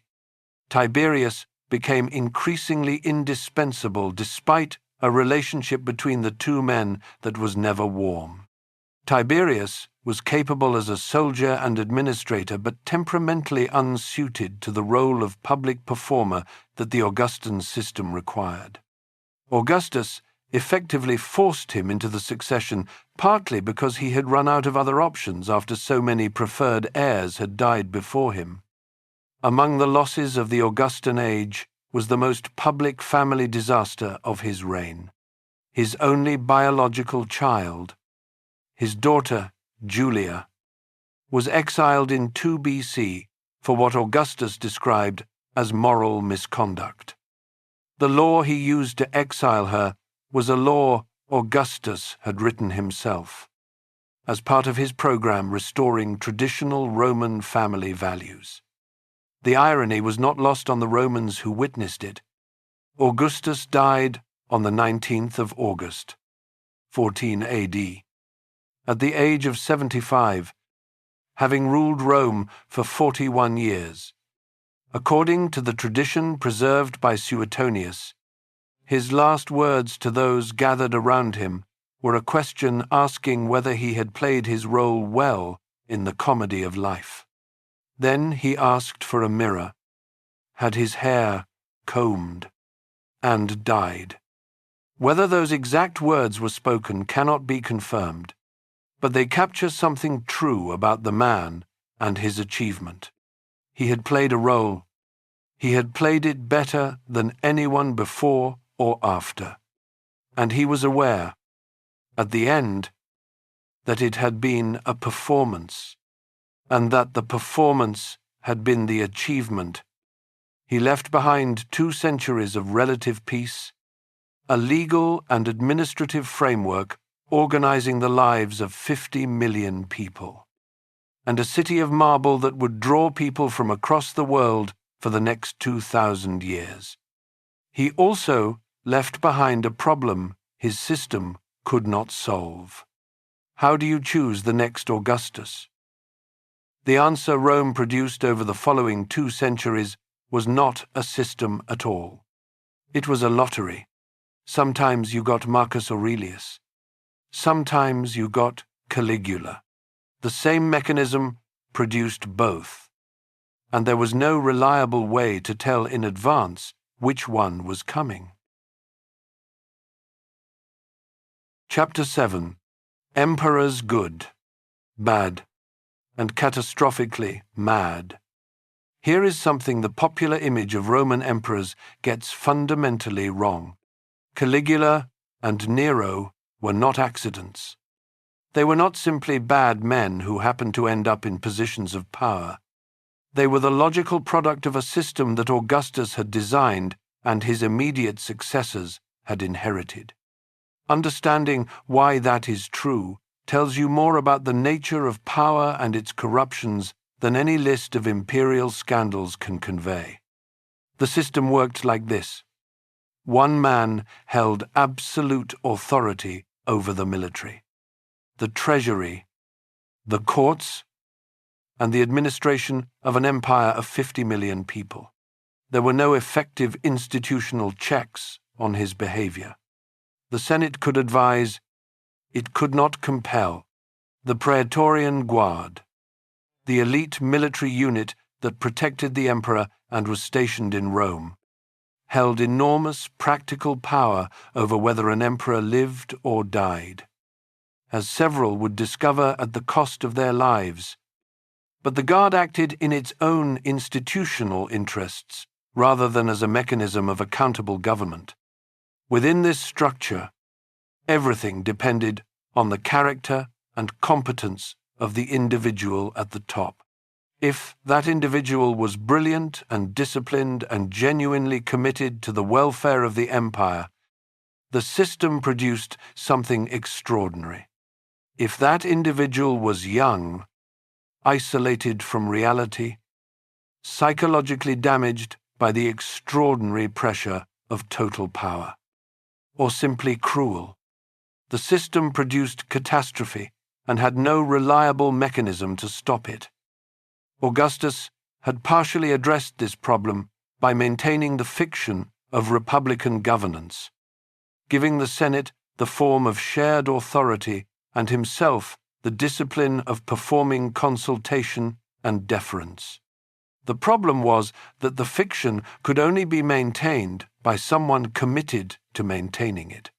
Tiberius, who succeeded Augustus in 14 AD, was committed to the performance for approximately the first decade of his reign and increasingly unable to maintain it afterward.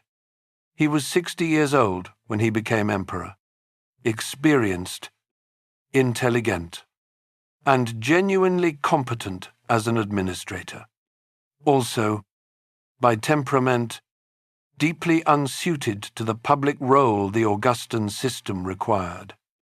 Where Augustus had been warm and accessible in his public performances, Tiberius was cold and withdrawn.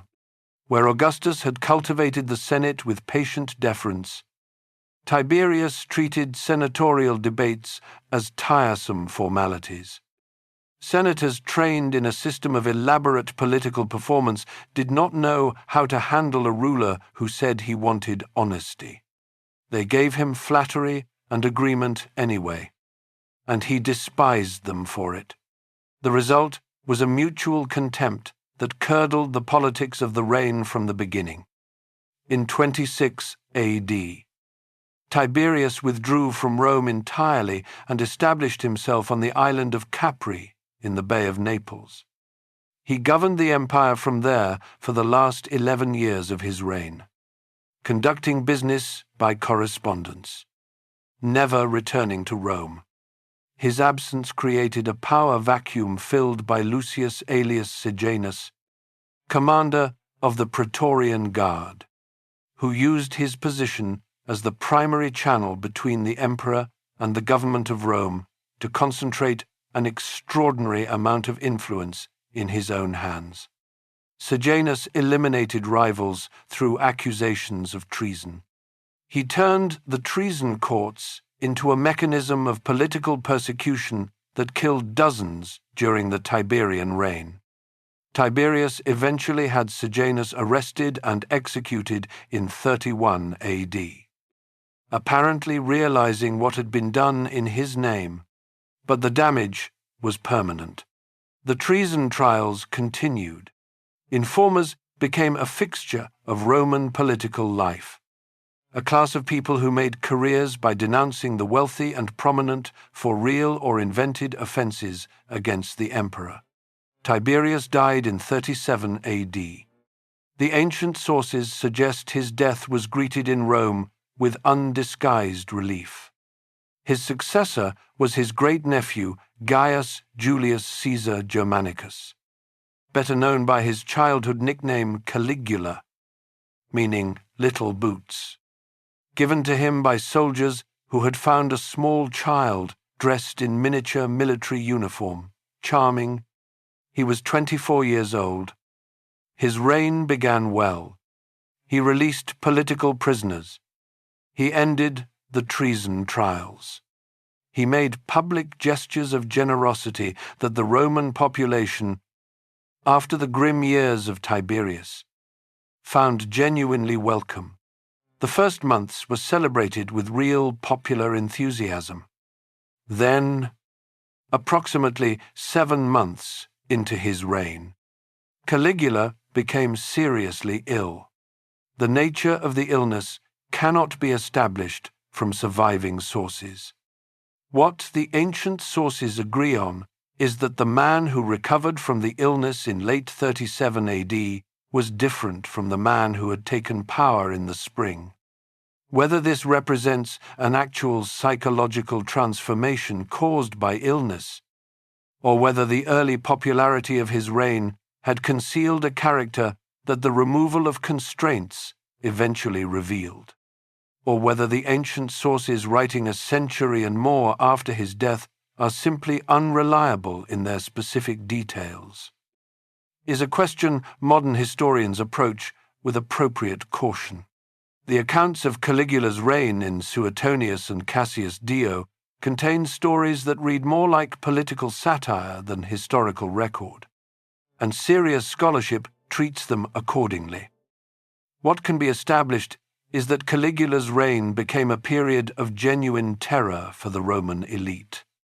Prominent senators and equestrians were accused of treason and executed. The treason trials returned in intensified form. His public behavior became increasingly erratic and humiliating toward the men who were supposed to be his equals in the fiction of the restored republic. The most famous stories about Caligula, that he appointed his horse Incitatus to the consulship, or planned to, need to be handled with care. Ancient biographers were writing for audiences who expected entertainment alongside information, and the entertainment value of an emperor who was also a monster was considerable. Some of these stories almost certainly contain exaggeration or are later inventions. What the sources do establish is that Caligula was assassinated in January of 41 AD, less than 4 years into his reign, by a group of Praetorian officers. He was stabbed 30 times. One of the leaders of the conspiracy was a man named Cassius Chaerea, whom Caligula had apparently subjected to extended public mockery and humiliation. After Caligula was killed, a faction of the Senate briefly discussed restoring the Republic. The discussion ended when the Praetorian Guard found the elderly Claudius hiding behind a curtain in the palace and proclaimed him emperor. The Guard had decided that the institution of the Principate served their interests regardless of who occupied it. Claudius was an unlikely emperor.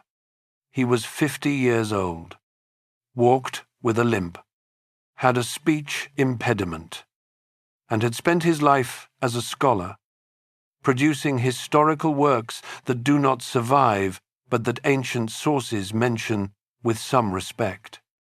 His own family had kept him away from public life, considering him an embarrassment. He turned out to be one of the more effective emperors of the 1st century. His administrative reforms were systematic and practical. He expanded the imperial bureaucracy with freedmen, former slaves who owed their positions entirely to imperial favor and therefore had no independent power base. He extended Roman citizenship more broadly than any previous emperor. He invaded Britain in 43 AD, completing what Julius Caesar had begun a century earlier. He was not beloved by the Senate, whose aristocratic members found his reliance on freedmen deeply offensive. He was not celebrated by ancient historians, whose senatorial biases shaped their assessments. He was not glamorous or charismatic. He was competent. In the long catalogue of Roman emperors, genuine competence is more remarkable than it should be. Claudius died in 54 AD, possibly poisoned. His wife Agrippina the Younger is the most frequently named suspect in the ancient tradition. Agrippina had spent years maneuvering her son from her first marriage, Lucius Domitius Ahenobarbus, who had been adopted by Claudius and taken the name Nero, into position for the succession. What happened between Nero and his mother in the years that followed is one of the most psychologically disturbing stories in ancient history. She had expected to govern through him. He had other ideas. The relationship deteriorated. And, in 59 AD, Nero arranged her murder. The method he first attempted was a collapsing boat designed to sink while Agrippina was aboard, which failed because she was a strong swimmer and made it to shore. He then sent assassin to her villa. According to the account of the historian Tacitus, who is generally considered among the more reliable sources for this period while still requiring critical reading, Agrippina faced the assassins with remarkable composure. Whether her reported final words were spoken or were constructed afterward for dramatic effect cannot be established from the evidence. What is certain is that she was killed, and that Nero had ordered it, an emperor who had killed his own mother. Nero's reign was not without genuine achievements. His early years, guided by the philosopher Seneca and the Praetorian commander Burrus, were a period of relatively competent administration. He had genuine artistic interests and performed publicly as a poet and musician, which the Roman elite found embarrassing, but which at least represented an enthusiasm that fell short of murder. The Great Fire of Rome in 64 AD, which burned for 6 days and destroyed a significant portion of the city, became the defining event of his reign in the popular imagination. The story that Nero played his fiddle while Rome burned is almost certainly false in its specific details. The fiddle did not exist in ancient Rome.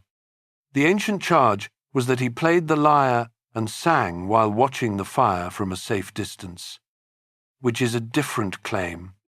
What the historian Tacitus records is that Nero opened his palace gardens to the homeless and organized grain distributions. Actions consistent with a recognition that being seen to respond to the disaster was politically necessary. Whether Nero started the fire himself to clear land for his new palace, the Domus Aurea, a complex of extraordinary scale built on land that became available after the fire, was debated in antiquity and continues to be debated by historians today. Modern scholarship generally considers it unproven and difficult to establish from the available evidence. What Nero did in response to accusations circulating about the fire's origin was to blame a religious minority group that had become increasingly visible in Rome. He blamed the Christians. The persecution that followed was the first systematic Roman persecution of Christians, local to Rome and brief rather than empire-wide. but it established a template for how a Roman government could respond to a minority community it found suspicious. And it produced martyrdoms that became foundational to the historical memory of the early Christian Church. Nero was eventually overthrown in 68 AD, not by a Senate coup, but by a revolt of provincial governors and their armies. He fled Rome, was declared a public enemy by the Senate, and died by his own hand with the help of a freedman when his pursuers were close. He was the last of the Julio-Claudian dynasty. The year 69 AD produced 4 emperors in 12 months and demonstrated with brutal clarity the fundamental weakness of the Augustan system. The armies of the provincial commanders realized simultaneously that they had the power to make and unmake emperors. The result was a civil war that briefly looked like it might produce the kind of systemic collapse the late Republic had produced a century earlier. What saved the situation was a man who was everything the Julio-Claudian emperors had not been. Titus Flavius Vespasianus, who became emperor as Vespasian, was a soldier of Italian municipal background, not an aristocrat, not a member of the old families. What he had was military competence, political common sense, a robust sense of humor, and the loyalty of a large and victorious army that had been campaigning in Judea. He was there because the province had revolted in 66 AD in a rebellion reflecting decades of accumulated tension between the Jewish population and Roman administration. The revolt was suppressed with extreme violence. In 70 AD, Vespasian's son, Titus, who had taken over command of the campaign when his father left to press his claim to the imperial throne, besieged Jerusalem. The siege lasted approximately 5 months. The temple, the central institution of Jewish religious life, was destroyed. The money and enslaved people taken from Jerusalem funded the construction of the most iconic building in Rome, the Colosseum, formerly the Flavian Amphitheatre, was built with the spoils of the Judean War. The menorah from the Temple of Jerusalem was carried through Rome in Titus's triumph and is depicted in relief on the Arch of Titus, which still stands in the Roman Forum today. 2,000 years after it was built, it remains a profoundly uncomfortable monument, its images of Jewish sacred objects being paraded as war trophies visible every day to visitors who mostly walk past without knowing what they are looking at. Vespasian reigned from 69 to 79 AD with a brisk practicality the empire genuinely needed. He was famous for his sense of humor. According to Suetonius, his last words were that an emperor ought to die standing. He died standing. His son Titus reigned for only 2 years before dying of illness at 40. His reign was remembered with exceptional fondness, partly because of its brevity and partly because of his response to the catastrophic eruption of Vesuvius in 79 AD, which buried Pompeii and Herculaneum and killed thousands of people in a matter of hours. The cities frozen by the volcanic ash have given modern historians and archaeologists an extraordinary window into the daily life of a Roman town, one of the most valuable accidental archives in human history. The second Flavian's son, Domitian, reigned from 81 to 96 AD with a competence that ancient historians consistently underrated because he alienated the Senate and the writers the Senate produced. His administrative achievements were real. His persecution of perceived enemies was also real. He was assassinated by a palace conspiracy in 96 AD, at which point the Senate declared a condemnation of his memory. scratching his name from public inscriptions and destroying his portraits. The practice of condemning an emperor's memory tells you something important about how the Romans understood the relationship between historical record and political power. The emperors whose memories were condemned have come down to us filtered through the accounts of the people who condemned them. This does not mean those emperors were secretly good. It means the historical record requires careful handling. After Domitian came the period that the historian Edward Gibbon, writing in the 18th century, called the time in which the condition of the human race was most happy and prosperous. The 5 emperors who ruled between 96 and 180 AD, Nerva, Trajan, Hadrian, Antoninus Pius, and Marcus Aurelius, are known by tradition as the 5 good emperors, and the name reflects a genuine reality. Nerva was elderly, transitional, significant primarily for establishing the practice of adoptive succession. Rather than passing power to a biological son, he adopted the best available candidate, a mechanism allowing at least some consideration of merit in selecting the next ruler. Trajan, who ruled from 98 to 117 AD, was the first emperor born outside Italy, from a Roman family settled in Spain. He was a military emperor of exceptional ability. Under his command, the empire reached its maximum geographical extent, absorbing Dacia in what is now Romania and briefly extending Roman control into Mesopotamia, the Column of Trajan in Rome, which still stands today with its spiral relief carving depicting the Dacian campaigns, is one of the most remarkable monuments of ancient Rome. 123 carved scenes wind their way up 125 feet of marble.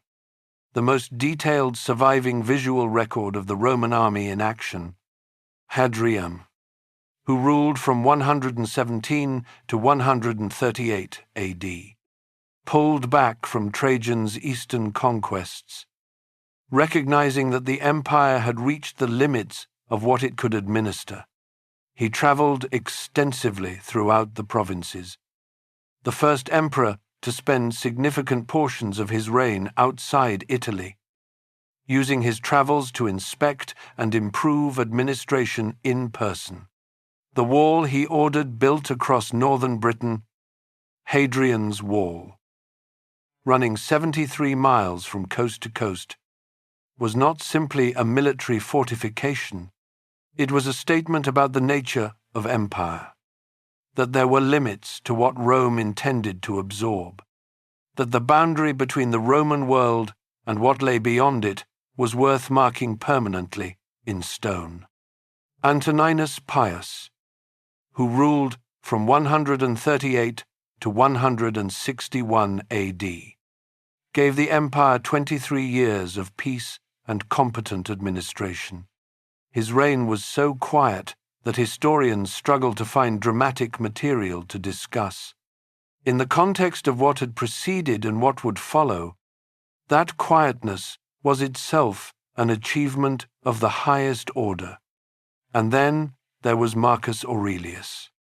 Marcus Aurelius became emperor at the age of 40 in 161 AD and ruled until his death in 180 AD. He had not sought power and had been designated for it from a young age by Hadrian, who had apparently recognized in him qualities that the imperial office required. He was a philosopher. His meditations, the private journal he kept during his military campaigns, is one of the most remarkable documents that survive from the ancient world. The meditations were not written for publication. They were written for the writer. That changes how you read them. This is not a man performing virtue for an audience. This is a man who genuinely found being good difficult and who was working out. In private. How to keep trying. He writes about the temptation of anger and how to resist it. He writes about the insignificance of fame and the shortness of life and the indifference of the universe to human ambition. He writes about acting justly regardless of whether justice will be recognized or rewarded. He writes in a style simultaneously philosophically rigorous and personally vulnerable in a way that no emperor's private writing, so far as we can tell, had been before. He was writing these things while commanding armies on the Danube frontier against Germanic tribes pressing on the northern boundary of the empire with a persistence that would not let up for the rest of his reign. The wars on the Danube were not glamorous. They were grinding, difficult, expensive campaigns in cold climates against enemies who did not stay defeated. He spent the last decade of his life on those frontiers. Far from the philosophy and libraries and intellectual life he genuinely preferred. He never stopped writing. Among the entries in the Meditations are passages that have struck readers across 20 centuries as almost unbearably honest about the nature of power. He writes about the emperors who came before him and notes how completely they have been forgotten. He writes about the vanity of wanting to be remembered. He writes about accepting that everything passes and that the most a person can do is act rightly in the time they have. A man who held more power than perhaps any individual in the history of the Western world up to that point. Writing to himself in a tent on the Danube frontier that power is an illusion and that the only thing that matters is whether you tried to be good. The tragedy of Marcus Aurelius is not personal. His own life was, by ancient standards, as fortunate as a human life could be. The tragedy is structural. He was the best that the system Augustus had designed could produce. And even the best it could produce could not fix the problem at the heart of the system. He passed power to his biological son Commodus, rather than following the adoptive succession that had produced the 5 good emperors. He did this knowing, or having reason to suspect, that Commodus was not suited for the role. He passed power to him anyway, out of a combination of paternal feeling, political necessity, and perhaps a failure of the philosophical discipline he had spent his life cultivating. Commodus ruled from 180 to 192 AD, and undid in 12 years the stability that 5 consecutive capable rulers had built across 84 years. He renamed Rome after himself and declared himself the incarnation of Hercules, appearing in the arena dressed in lion's skin to dispatch wounded animals with a club, performances that the Senate was required to attend and applaud. He was assassinated by a palace conspiracy in 192 AD, strangled in his bath. The system that Augustus had constructed could produce Marcus Aurelius and Hadrian and Trajan. It could also produce Caligula and Nero and Commodus. It had no reliable mechanism to distinguish between them in advance and no institutional capacity to remove the bad ones before the damage was done. Rome had been running on the luck of good emperors for nearly a century. That luck had just run out, and the 3rd century was coming. Chapter 8. The City at its Peak. Set aside the emperors for a moment. Set aside the Senate and the civil wars and the question of who holds power over what territory. Step back from the political narrative entirely and ask a different question. What was it actually like to live in Rome? Not in the palaces on the Palatine Hill, not in the grand townhouses of the senatorial aristocracy, But in the city itself, the physical organism of 1 million people packed into the 7 hills and the valleys between them and the floodplain of the Tiber, living their daily lives in a city that was by any measure the largest and most complex urban environment the Western world had yet produced. The population of Rome at its peak, somewhere in the late 1st and early 2nd centuries AD, was approximately 1 million people. Historians debate the precise figure, with estimates ranging from 800,000 to over 1 million. And the uncertainty reflects genuine difficulties in interpreting the ancient evidence. What is not debated is the order of magnitude. Rome was a city of roughly 1 million people at a time when London had perhaps 30,000, Paris had perhaps 25,000, and the largest cities in northern Europe were market towns that Rome's inhabitants would have found too small to notice. 1 million people, without electric light, without motorized transport, without modern sanitation, without refrigeration, without the industrial infrastructure that makes modern cities of that size possible. Understanding how Rome fed itself, how it moved, how it housed its population, how it provided water, is understanding one of the greatest feats of logistics and organization in the ancient world. Start with water, because without water nothing else is possible. By the early 2nd century AD, 11 major aqueducts brought water into Rome from sources in the surrounding hills, some from distances of over 50 miles. The total daily flow delivered to the city has been estimated by modern hydraulic engineers at somewhere between 500,000 and 1 million cubic meters per day.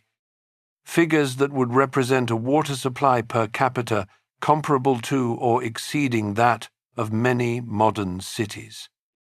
The water was not equally distributed. The largest share went to the public buildings.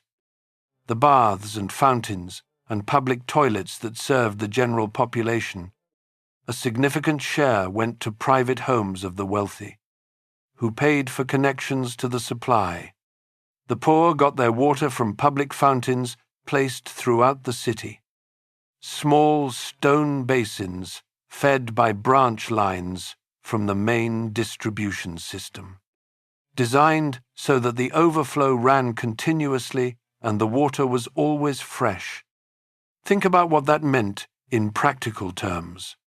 In a city without refrigeration, without sealed containers, without modern water testing, Rome managed to provide a continuous supply of reasonably clean running water to a population of 1 million people through an engineering system that required no pumps and no external power source, running entirely on gravity from the hills where the sources lay to the city below. The aqueducts were not luxury infrastructure. They were the difference between a city that could sustain 1 million people and one that could not. The public baths demonstrated most visibly what the water supply made possible. The thermae of imperial Rome were not simply places to wash. They were the social infrastructure of the city, the places where Romans of most classes mixed and conducted the informal business of daily life in a way that has no precise modern equivalent.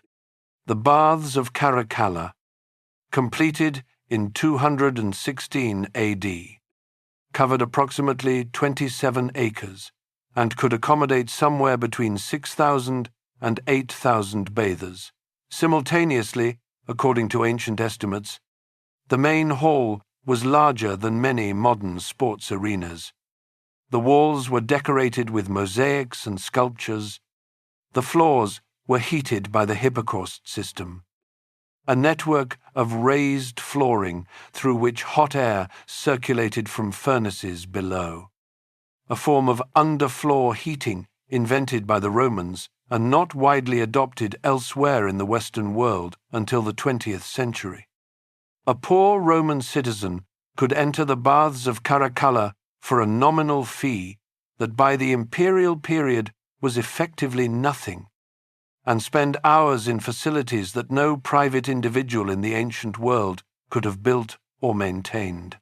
Hot baths, cold baths, swimming pools, exercise grounds, libraries, gardens, shops selling food and drink, everything needed for an afternoon of civilized existence, available to anyone who could walk through the door. 2,000 years before the concept of publicly funded services for the benefit of all citizens was articulated in modern political philosophy, Rome was practicing it. The housing of the city's population presented a different picture, and a considerably darker one. The wealthy Romans of the senatorial and equestrian classes lived in the domus, the private house organized around a central atrium and garden. These were substantial buildings with mosaic floors and painted walls and gardens designed according to aesthetic principles that influenced European garden design for centuries. They were quiet. They were private. They were comfortable. Almost nobody lived in one. The overwhelming majority of Rome's 1 million inhabitants lived in the insulae, the apartment buildings that made up the dense residential fabric of the city. The word insular means island, and the name reflects the physical reality. Blocks of apartments filling an entire city block, surrounded on all sides by the narrow streets separating them from the next block. The insulae were the skyscrapers of the ancient world. Ancient sources and building regulations suggest they commonly reached 5 or 6 stories, and some may have been taller. Building codes issued under Augustus and Trajan tried to limit their height because fires in upper stories were difficult to reach and collapses were a genuine danger. The regulations were apparently not always followed. The ground floor was the most desirable and most expensive, closer to the water supply, easier to evacuate in an emergency. The higher you went, the cheaper and more dangerous the accommodation became. The poorest Romans lived at the top, in single rooms shared with their families, with no running water, no cooking facilities beyond a brazier that was itself a fire hazard, and no sanitation beyond what they could carry down to the street. The street was where a significant portion of Roman daily life happened, not by choice but by necessity. The insulae were too small and too dark and too crowded for people to spend their days inside.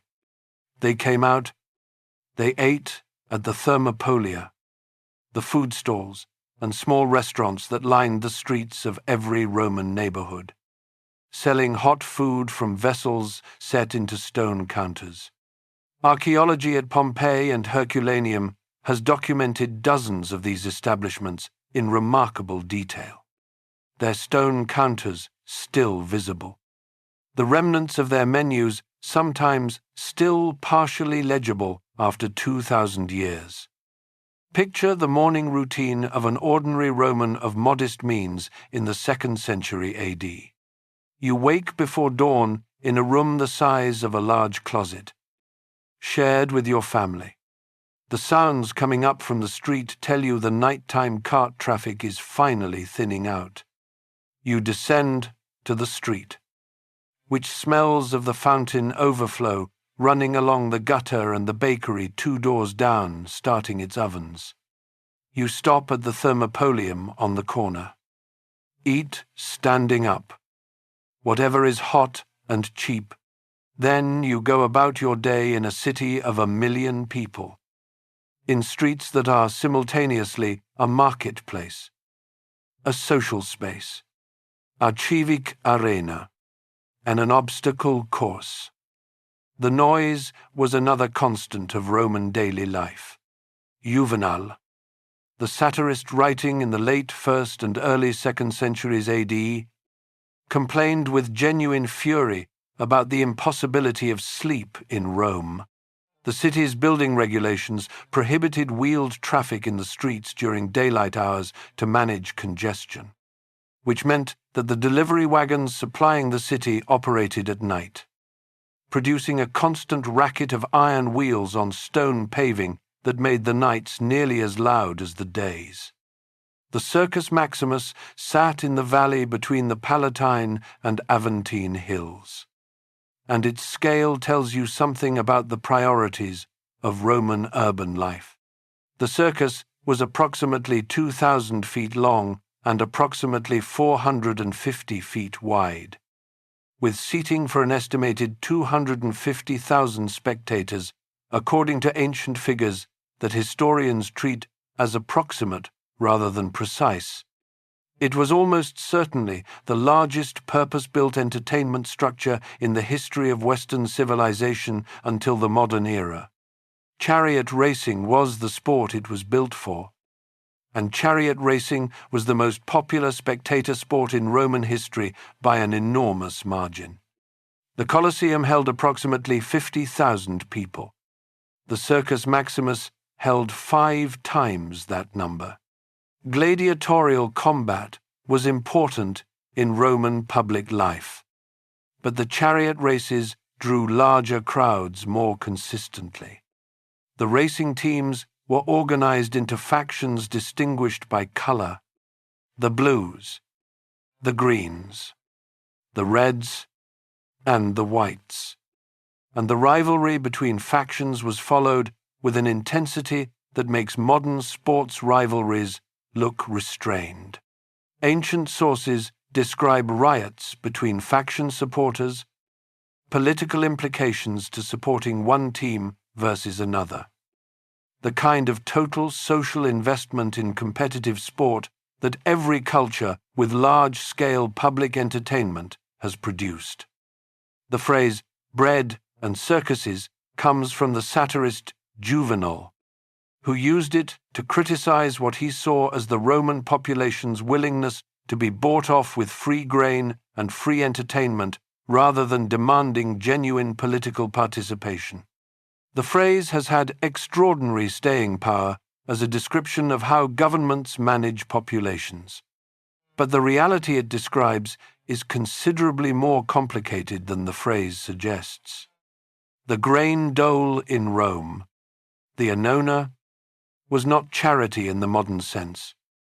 It was a practical necessity for a city that had grown far beyond the productive capacity of its immediate hinterland and that depended on grain imported from Egypt and North Africa to feed its population. The system organizing and distributing that grain was one of the most sophisticated logistics operations in the ancient world. Without it, the city could not function. The entertainment was similarly not simply manipulation.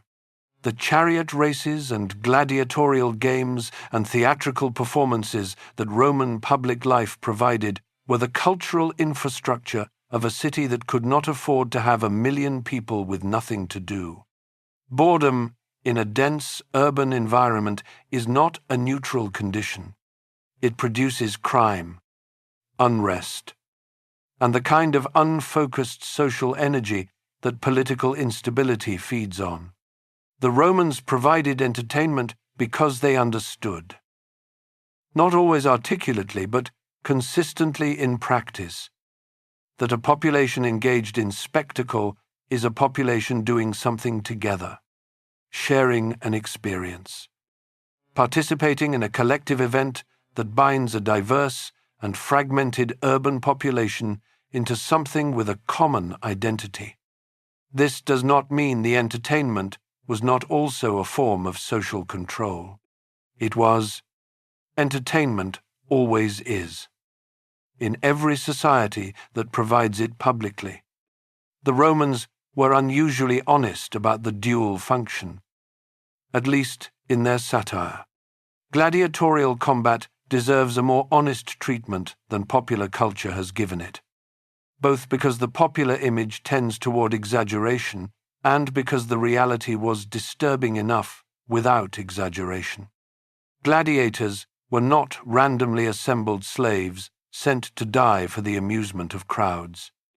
They were professional fighters, often highly trained specialists in specific combat styles, who trained in dedicated schools under professional instructors and who were valuable enough as property that their owners had strong financial incentives to keep them alive. Modern scholars estimate that in certain periods, somewhere between 1 in 5 and 1 in 10 fights ended in death, considerably lower than the near-universal slaughter of Hollywood imagination. Many gladiators were volunteers, free men who chose the profession for the money, the fame, and the peculiar celebrity that successful fighters enjoyed. Graffiti from Pompeii preserves the names of celebrated gladiators, alongside declarations of admiration that read remarkably like the celebrity culture of any other era. None of this changes the fundamental nature of what gladiatorial combat was. Men were killing each other for the entertainment of crowds. Understanding Rome means holding that fact alongside the aqueducts and the legal system and the philosophical writing and the magnificent buildings. The same civilization produced all of it. Human cultures are never simple, and the greatest civilizations in history have always contained within them things that deserve to be condemned, alongside the things that deserve to be celebrated. Walking through the city of Rome at the height of its power would have been an experience of overwhelming sensory intensity. The noise, the smell, the crowds, the visual complexity of a city where every public space had been decorated with statues and inscriptions and painted walls and fountains, where the skyline was broken by temple pediments and the smoke from 1,000,000 cooking fires and the distant bulk of the Colosseum against the eastern sky. It would also have been an experience of extraordinary inequality. The senator carried through the streets in a litter, barely registering the crowd that parted for him, the freedman running a small workshop in the Subura, the densely populated working-class neighborhood in the valley between the Esquiline and Quirinal hills. Working from before dawn, the enslaved worker in one of the wealthy households of the Caelian Hill, whose conditions ranged from genuine comfort for trusted household servants to brutal exploitation for those in the mines and agricultural estates outside the city. Rome, at its peak, was all of these things simultaneously. It was the most impressive human settlement the Western world had yet produced. It was also a place where the conditions of daily life for the majority of its inhabitants were ones that no modern person would choose. The Romans did not ask for our assessment. They built what they built and lived how they lived and produced from those conditions a civilization whose physical remains, intellectual legacy, and institutional innovations still shape the world we inhabit today. The marble city that Augustus built and that the Flavians and Antonines extended was not eternal in any simple sense. The systems that maintained it were fragile in ways that became visible only when they began to fail. That failure was coming, and when it arrived, Rome would be forced to do what it would do again and again across the centuries that followed: tear itself apart and rebuild. Chapter 9. The 3rd Century Crisis. Picture a military camp somewhere on the Danube frontier in the spring of 235 AD. An emperor named Severus Alexander is meeting with his troops before a campaign against the Germanic tribes pressing from the north. The meeting does not go as planned. The soldiers, dissatisfied with their pay, with the campaign strategy, with the man who leads them. Close in around him.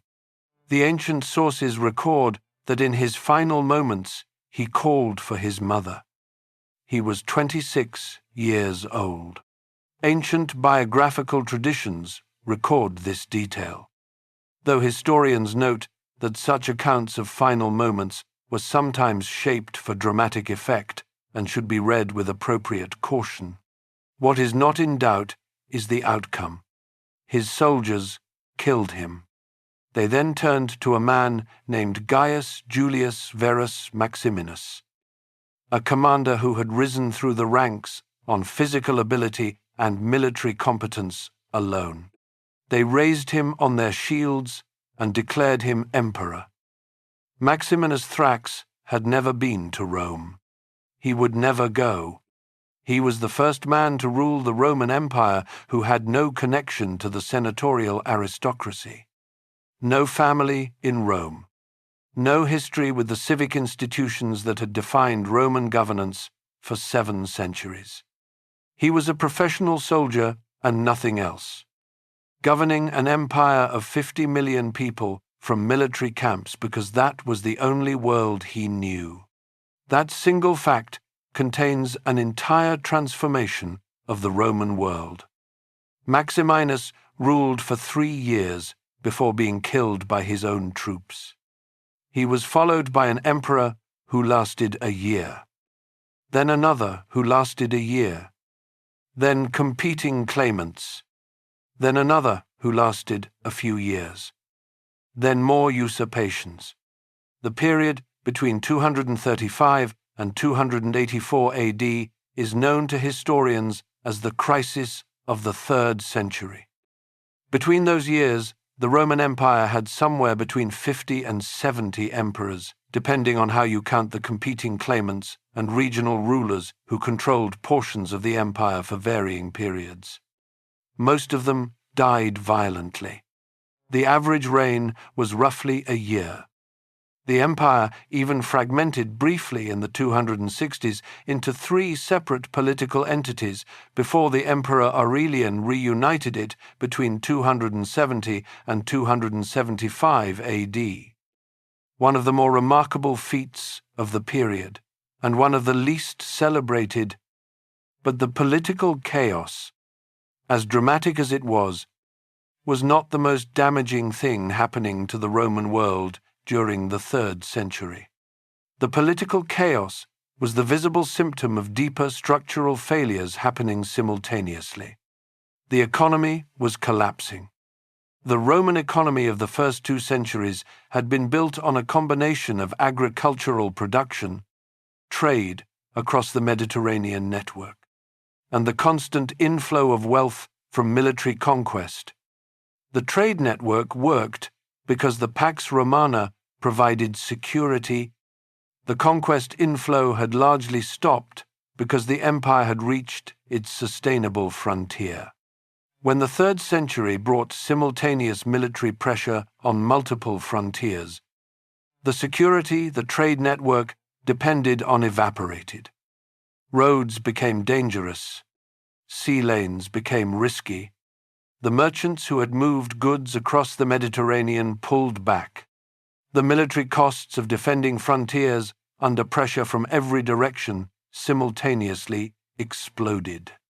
Emperors needed to pay their soldiers generously to prevent the usurpations that were already destroying political stability.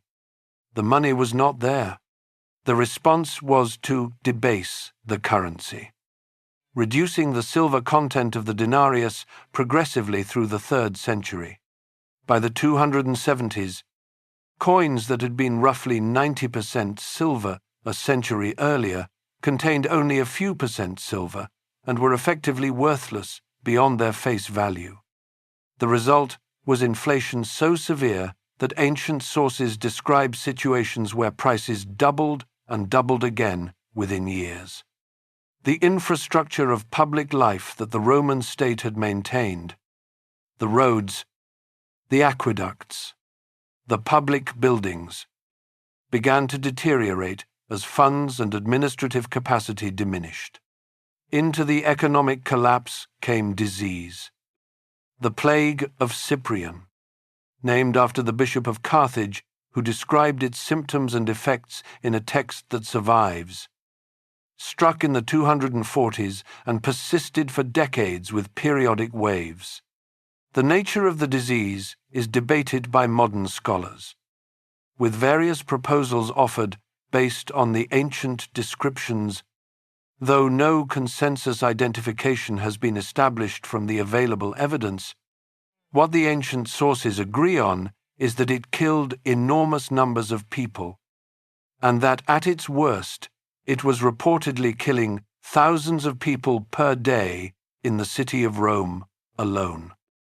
The demographic consequences of the 3rd century plagues, combined with economic disruption and political instability, was severe enough that by the time the crisis ended in the 280s, the Roman world that emerged was measurably smaller, poorer, and more fragile than the one that had entered it half a century earlier. The cultural dimension of the crisis is harder to quantify, but equally real. The confidence of the 1st and 2nd centuries, the sense that Roman institutions had demonstrated their durability through centuries of challenge and adaptation, was shattered by the 3rd century experience. A civilization that had seen 50 emperors in 50 years could not sustain the same relationship to its own continuity. What replaced that confidence was something more complex. A heightened concern with individual salvation rather than collective progress, a growing turn toward religious traditions, including Christianity, that could offer personal meaning and spiritual security in a world where political and material security had become deeply unreliable.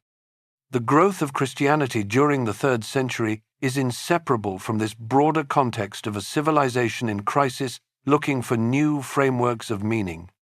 But before we reach Constantine and the transformation of Rome's relationship with Christianity, there is the figure of Diocletian, the emperor who ended the 3rd century crisis and in doing so changed the Roman Empire so fundamentally that what came after him had only a family resemblance to what had come before.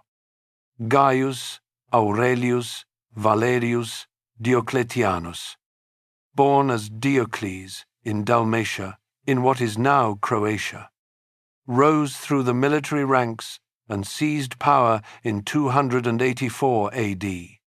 He was a capable and systematic administrator who looked at the chaos of the 3rd century and concluded that the fundamental problem was organizational. The empire was too large to be governed by one man from one center. The frontiers were too extensive to be defended from a single location. His solution was the tetrarchy. He divided the empire into 4 administrative regions, each governed by one of 4 rulers, 2 senior emperors called Augusti and 2 junior emperors called Caesars, each responsible for a different section of the frontier. The idea was that each ruler would be close to his frontier, able to respond quickly to threats without weeks of delay waiting for communication with a distant center. The logic was impeccable. The practical consequences were permanent. By dividing the empire into 4 administrative regions, Diocletian was acknowledging that Rome was no longer the functional center of the empire in any practical sense. Each regional emperor had his own capital. Diocletian himself governed from Nicomedia in what is now Turkey, approximately 1,000 miles from Rome.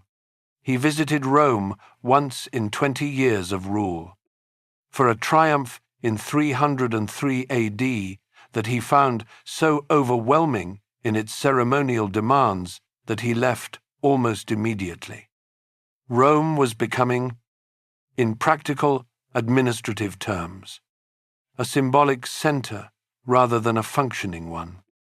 Diocletian also undertook the most systematic persecution of Christians in the Roman Empire's history. The Great Persecution, beginning in 303 AD, ordering the destruction of churches and scriptures and the imprisonment of clergy. The persecution was carried out with varying intensity in different parts of the empire and was eventually abandoned before achieving its goal of eliminating Christianity as a significant social force.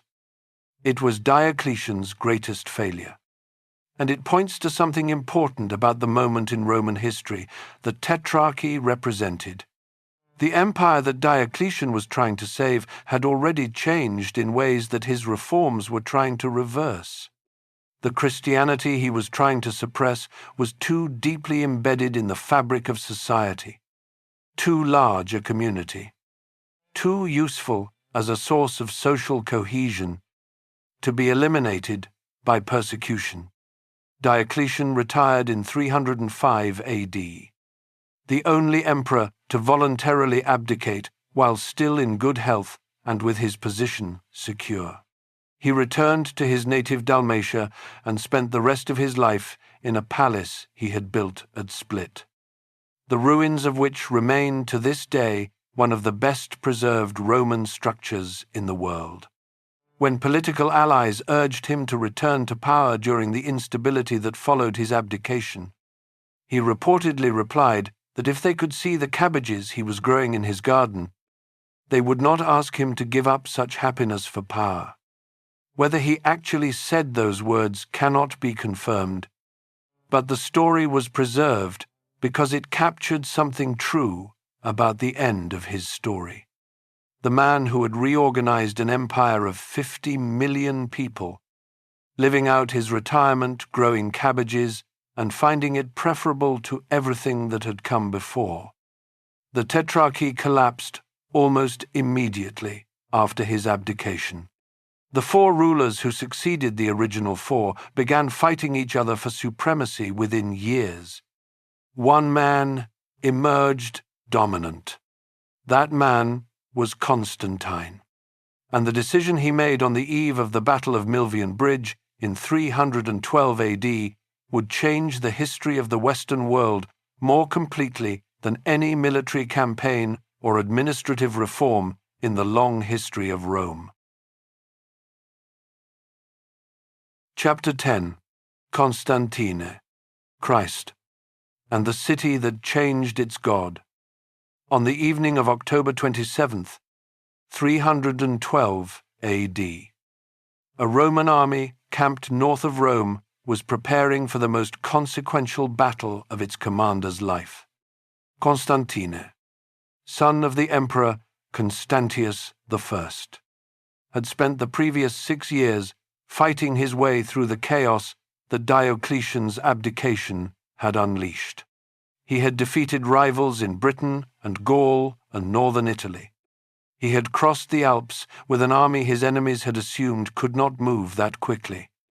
Now he stood at the gates of Rome itself, facing the Emperor Maxentius, who had chosen to fight on the open ground north of the walls rather than endure a siege.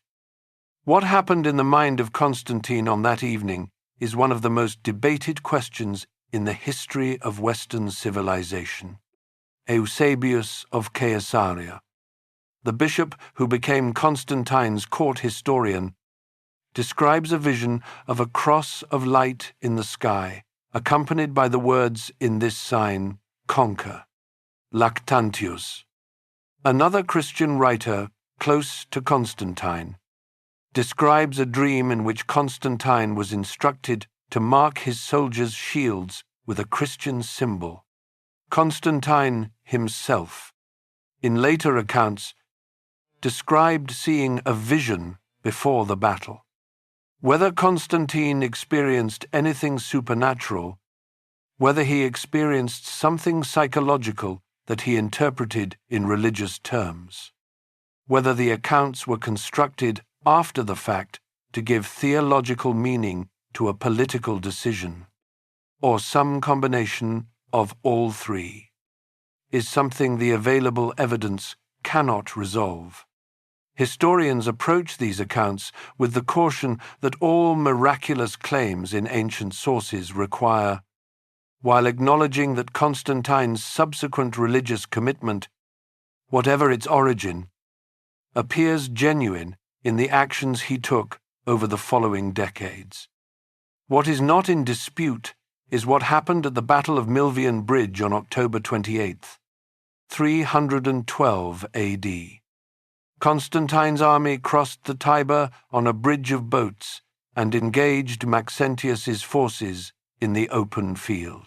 Maxentius's army broke.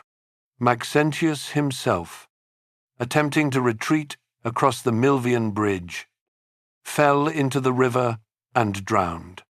Weighted down by his armor, his body was recovered. His head was brought to Constantine, who had it paraded through Rome as a demonstration to the remaining provincial governments that the struggle for power had been resolved. Constantine entered Rome as its undisputed master. In the years that followed, Constantine showered the church with money, land, and institutional privilege. He built churches on a scale demonstrating the full resources of the imperial state. He issued what historians have come to call the Edict of Milan in 313 AD, granting legal tolerance to Christianity and all other religions throughout the empire and ordering the return of previously confiscated church property. The significance of this moment requires understanding what Christianity was and what Rome had been before 312 AD. Christianity had existed within the Roman Empire for approximately 3 centuries.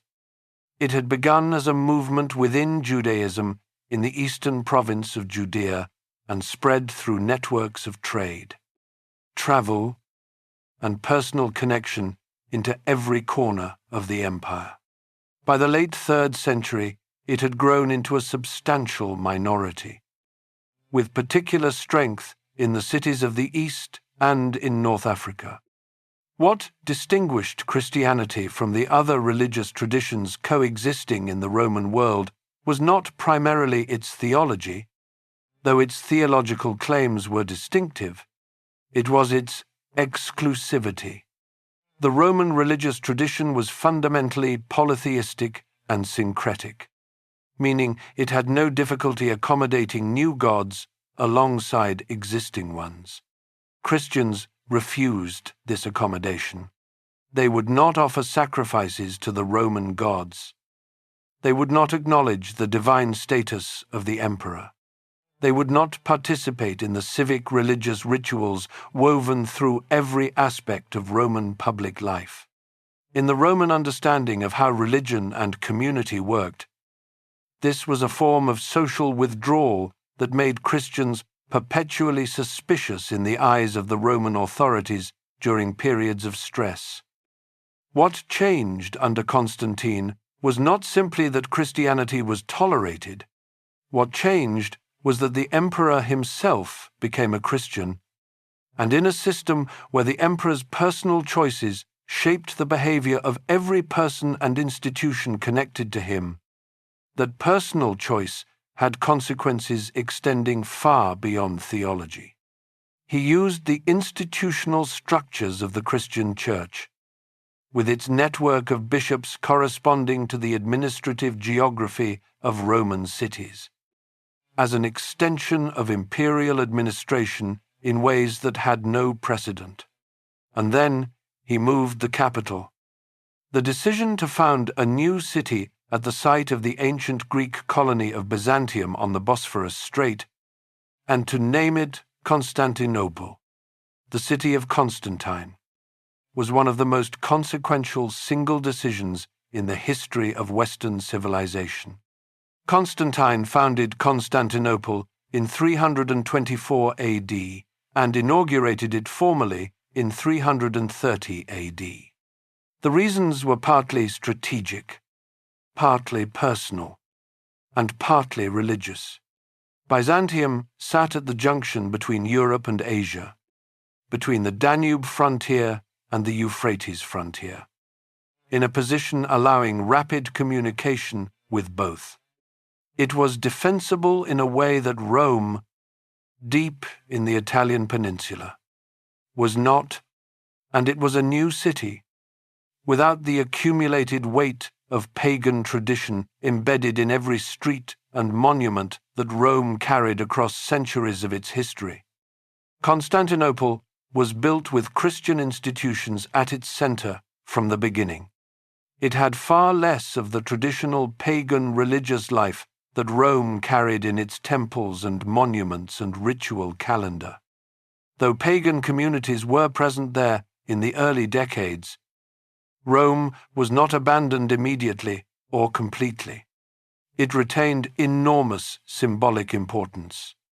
The Senate continued to meet there. The old aristocracy continued to live there. But the emperor was no longer there. The court was no longer there. The money and attention of the imperial government were directed elsewhere.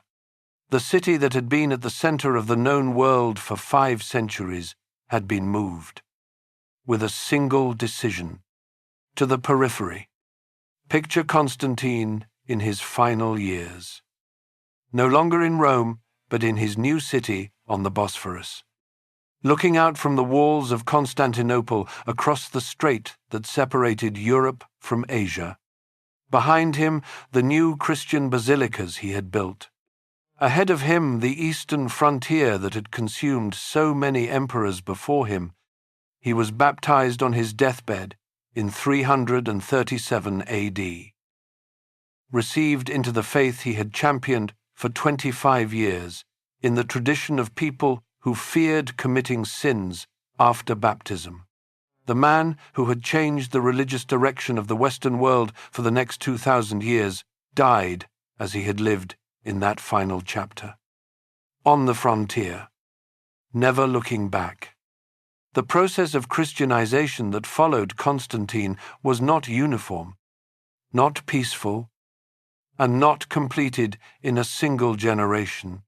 The Emperor Julian, who reigned from 361 to 363 AD and is known as Julian the Apostate, represents the most serious attempt to reverse the Constantinian transformation. Julian had been raised as a Christian but had privately adopted the traditional pagan religion. And when he became emperor, he announced this publicly and attempted to restore paganism to its former position. His approach was not persecution. He removed the privileges that Constantine and his successors had granted to the Church, restored state support for traditional religious institutions, and tried to reform the pagan tradition by giving it the organizational structures and charitable activities that had made Christianity so socially effective. He was trying to compete rather than suppress. Julian died in 363 AD on a military campaign in Persia, struck by a spear, at the age of 31. Having ruled for less than 2 years, his death ended the last serious attempt to reverse the Christianization of the empire. Theodosius I, who became emperor in 379 AD, completed the process. In 380 AD he issued the Edict of Thessalonica, declaring Nicene Christianity the official state religion of the Roman Empire. In 391 and 392 AD he issued decrees prohibiting pagan sacrifice and closing pagan temples. The ancient temples were closed. Some were converted to churches. Some were stripped of their materials and left to decay. The broader process of transition from a polytheistic to a Christian religious landscape in the late 4th century involved significant cultural and institutional losses as organizations that had maintained libraries and schools outside. The Christian framework lost their resources and their reason to continue.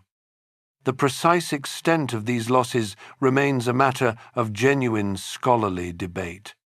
and historians are appropriately careful about assigning specific causes and scales to what was a complex and extended process rather than a single event. Theodosius died in 395 AD.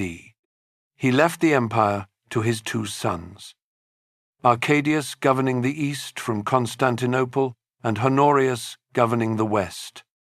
After 395 AD, the eastern and western halves were never again united under a single ruler.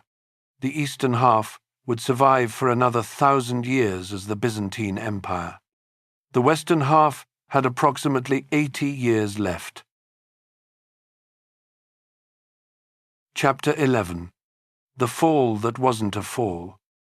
On the 24th of August, 410 AD, a Visigothic army under its king Alaric entered Rome through the Salarian Gate and spent 3 days inside the city. The news provoked a reaction that modern readers may find surprising. People were not simply frightened or saddened, they were cosmically disoriented. Jerome, the Christian scholar working in Bethlehem on his translation of the Bible into Latin, wrote letters describing the psychological impact with a vividness that has survived 17 centuries. He wrote of a world turned upside down, of the city that had conquered the world being herself conquered. Augustine of Hippo spent 13 years writing a response to the sack, a work called The City of God that remains one of the most significant works in the history of Western thought. These were not simply political reactions. They were existential ones. Rome had been the framework within which the entire Western world understood itself for 5 centuries. The idea that it could be entered and occupied by an enemy force was not something the Roman world had a framework for processing. And yet, considered carefully, the sack of 410 was not in military or material terms particularly catastrophic. Alaric's forces spent 3 days in Rome and then left. The ancient sources indicate significant looting and some killing. Though estimates of the scale vary considerably and the precise extent of the damage is difficult to establish from the available evidence, what is clear is that the sack did not destroy the city's major monuments or result in the mass killing that ancient warfare typically produced in truly conquered cities. To understand why Rome fell the way it did, and what 476 AD actually means, you have to start much earlier and think about who the people were who eventually dismantled the Western Roman Empire. They were not strangers to it. They were, in most cases, people who had lived within it, served in its armies, admired its culture, and wanted to possess it rather than destroy it. The Visigoths, the people Alaric commanded in 410, had been living within the borders of the Roman Empire for decades before the sack. They had been settled in the Balkans by the Emperor Theodosius as foederati. Allied troops who fought for Rome in exchange for land and payment, Alaric himself had served as a commander in the Roman military. He was not attacking Rome from outside. He was a disgruntled Roman military officer pressing demands on an imperial government that had repeatedly failed to honor its commitments to him. The sack of 410 was not the end of Rome. It was a labor dispute conducted with an army. The deeper story requires understanding the external pressure that had been building for over a century. The migration of peoples into and through Roman territory was driven partly by the expansion of the Punic Confederation from Central Asia, which pushed the Germanic peoples who bordered the eastern edges of the empire westward. Attila, who ruled the Punic Confederation from 434 to 453 AD, became among the most feared forces in the ancient world.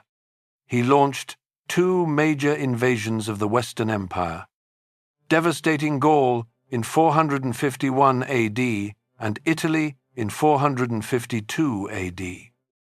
In Gaul, in 451 AD, he was stopped at the Battle of the Catalaunian Plains, where a Roman army, under the general Aetius, allied with Visigothic forces, fought the Hunnic Confederation to a standstill in one of the largest battles of the late ancient world. In Italy the following year, in 452 AD, Pope Leo I journeyed north to meet with Attila at the Po River, and the Hunnic forces subsequently withdrew from Italy without taking Rome. The precise weight of the factors behind that withdrawal, whether the Pope's intervention, the state of the Hunnic army and its supply lines, the approach of Eastern Roman forces, or some combination of all three, is something historians continue to discuss without reaching a definitive consensus. Attila died in 453 AD. His death produced the immediate fragmentation of the Hunnic Empire, which had been held together by his personal authority rather than durable institutional structures. The erosion from inside was a slower process. The Roman army of the 4th and 5th centuries, increasingly composed of Germanic foederati whose loyalty was to their commanders and to the payment they received, rather than to the abstract ideal of Rome. The generals who controlled the Western army in the 5th century were effectively the real power behind a series of increasingly powerless emperors: Stilicho, Aetius, Ricime. Several of them were of Germanic origin themselves. They made and unmade emperors with a regularity that made the 3rd century's instability look almost restrained. On the 4th of September, 476 AD, a Germanic commander named Odoacer, leading a coalition of troops from several Germanic peoples, deposed the Western Emperor Romulus Augustulus. Consider the bitter poetry of that moment.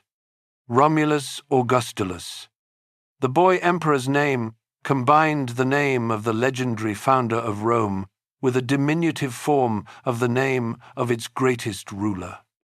He was approximately 15 years old. He had been placed on the throne 10 months earlier by his father Orestes, a Roman general who had himself deposed the previous emperor. When Odoacer's forces surrounded him, there was no dramatic last stand, no defiant speech, no battle for the eternal city. Romulus Augustulus was simply sent into comfortable exile in Campania with a pension. Too young and too powerless to be worth killing, Odoacer did not proclaim himself emperor.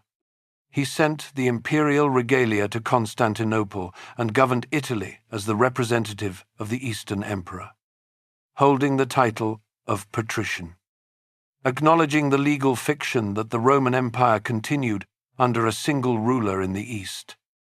This is why 476 AD, the date modern textbooks typically give for the fall of Rome, is genuinely problematic as a historical marker. Nothing ended on that day in a way that the people living through it would have recognized as an ending. The Eastern Empire continued. The city of Rome continued. The Catholic Church continued.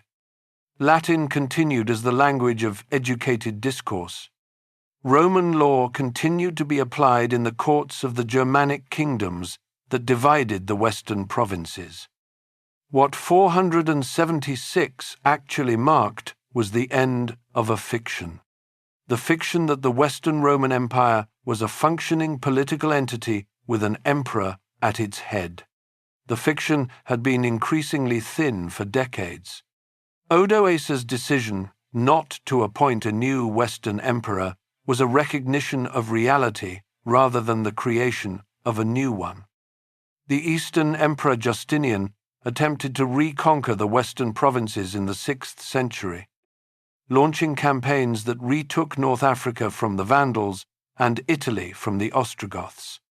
The Italian campaign, which lasted from 535 to 554 AD, was among the most destructive conflicts in the history of the Italian peninsula during the post-ancient period. The Gothic War killed tens of thousands of people, devastated the agricultural base of Italy, and reduced Rome's population from what may have been several 100,000 in the 5th century to somewhere around 30,000 by the time it ended.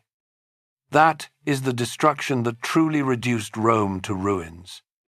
Not Alaric in 410, not Odoacer in 476, but Justinian's attempt to restore the empire, which turned Italy into a battlefield for nearly 20 years and left Rome besieged and counter-besieged and besieged again until there was almost nothing left to fight over. By the late 6th century, Rome had roughly 20 to 30,000 inhabitants. The city that had held 1 million people 4 centuries earlier had lost the vast majority of its population. The great public buildings were falling into ruin. The aqueducts had been cut during the Gothic War and never fully restored. The Forum was becoming what it would be for centuries: a field where cattle grazed among broken columns. Rome had not been destroyed. It had been transformed, and the transformation was not the end of the story.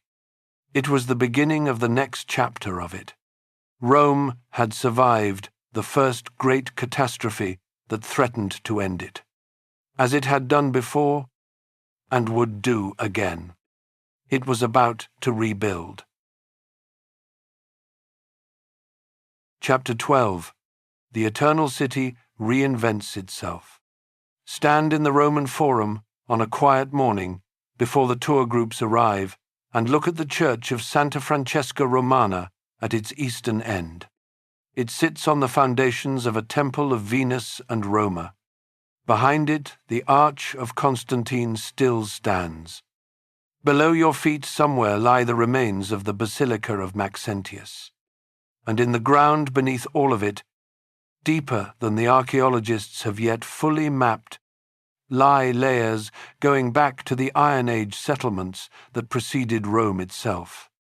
That image, a Christian church sitting on a pagan temple at the edge of an imperial triumphal arch above 2,000 years of accumulated human occupation, is a more accurate picture of medieval Rome than any textbook summary can provide.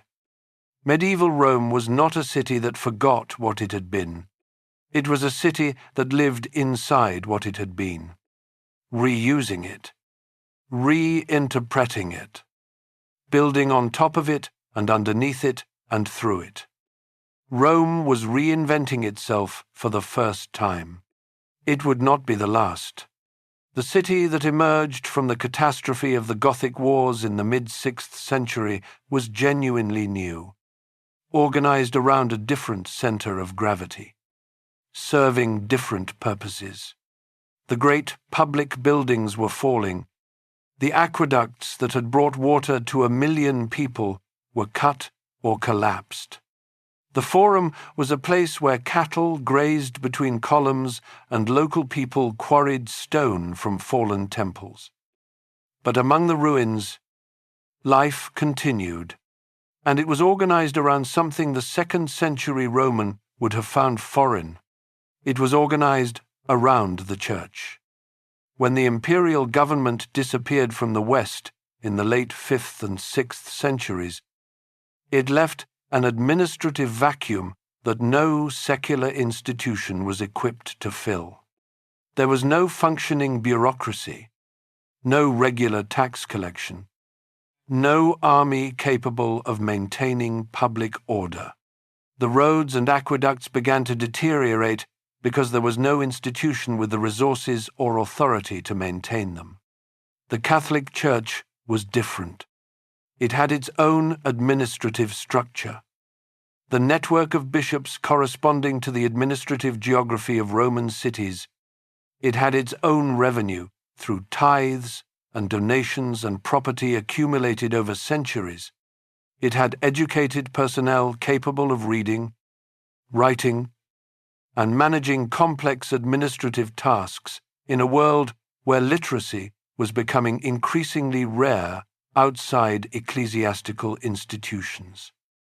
Gregory I, who became Bishop of Rome in 590 AD and whose significance earned him the title Gregory the Great, is the figure who most clearly embodies the transformation of Rome from imperial capital to papal city. He came from a senatorial family that had provided Roman administrators for generations. He had served as a senior government official before entering the church. Imagine him on a winter morning in 593 AD, standing in the forum that had once been the center of the world. The columns are still standing, but the buildings they belong to are ruins. Weeds grow between the paving stones. A handful of cattle have wandered in through a gap in the perimeter.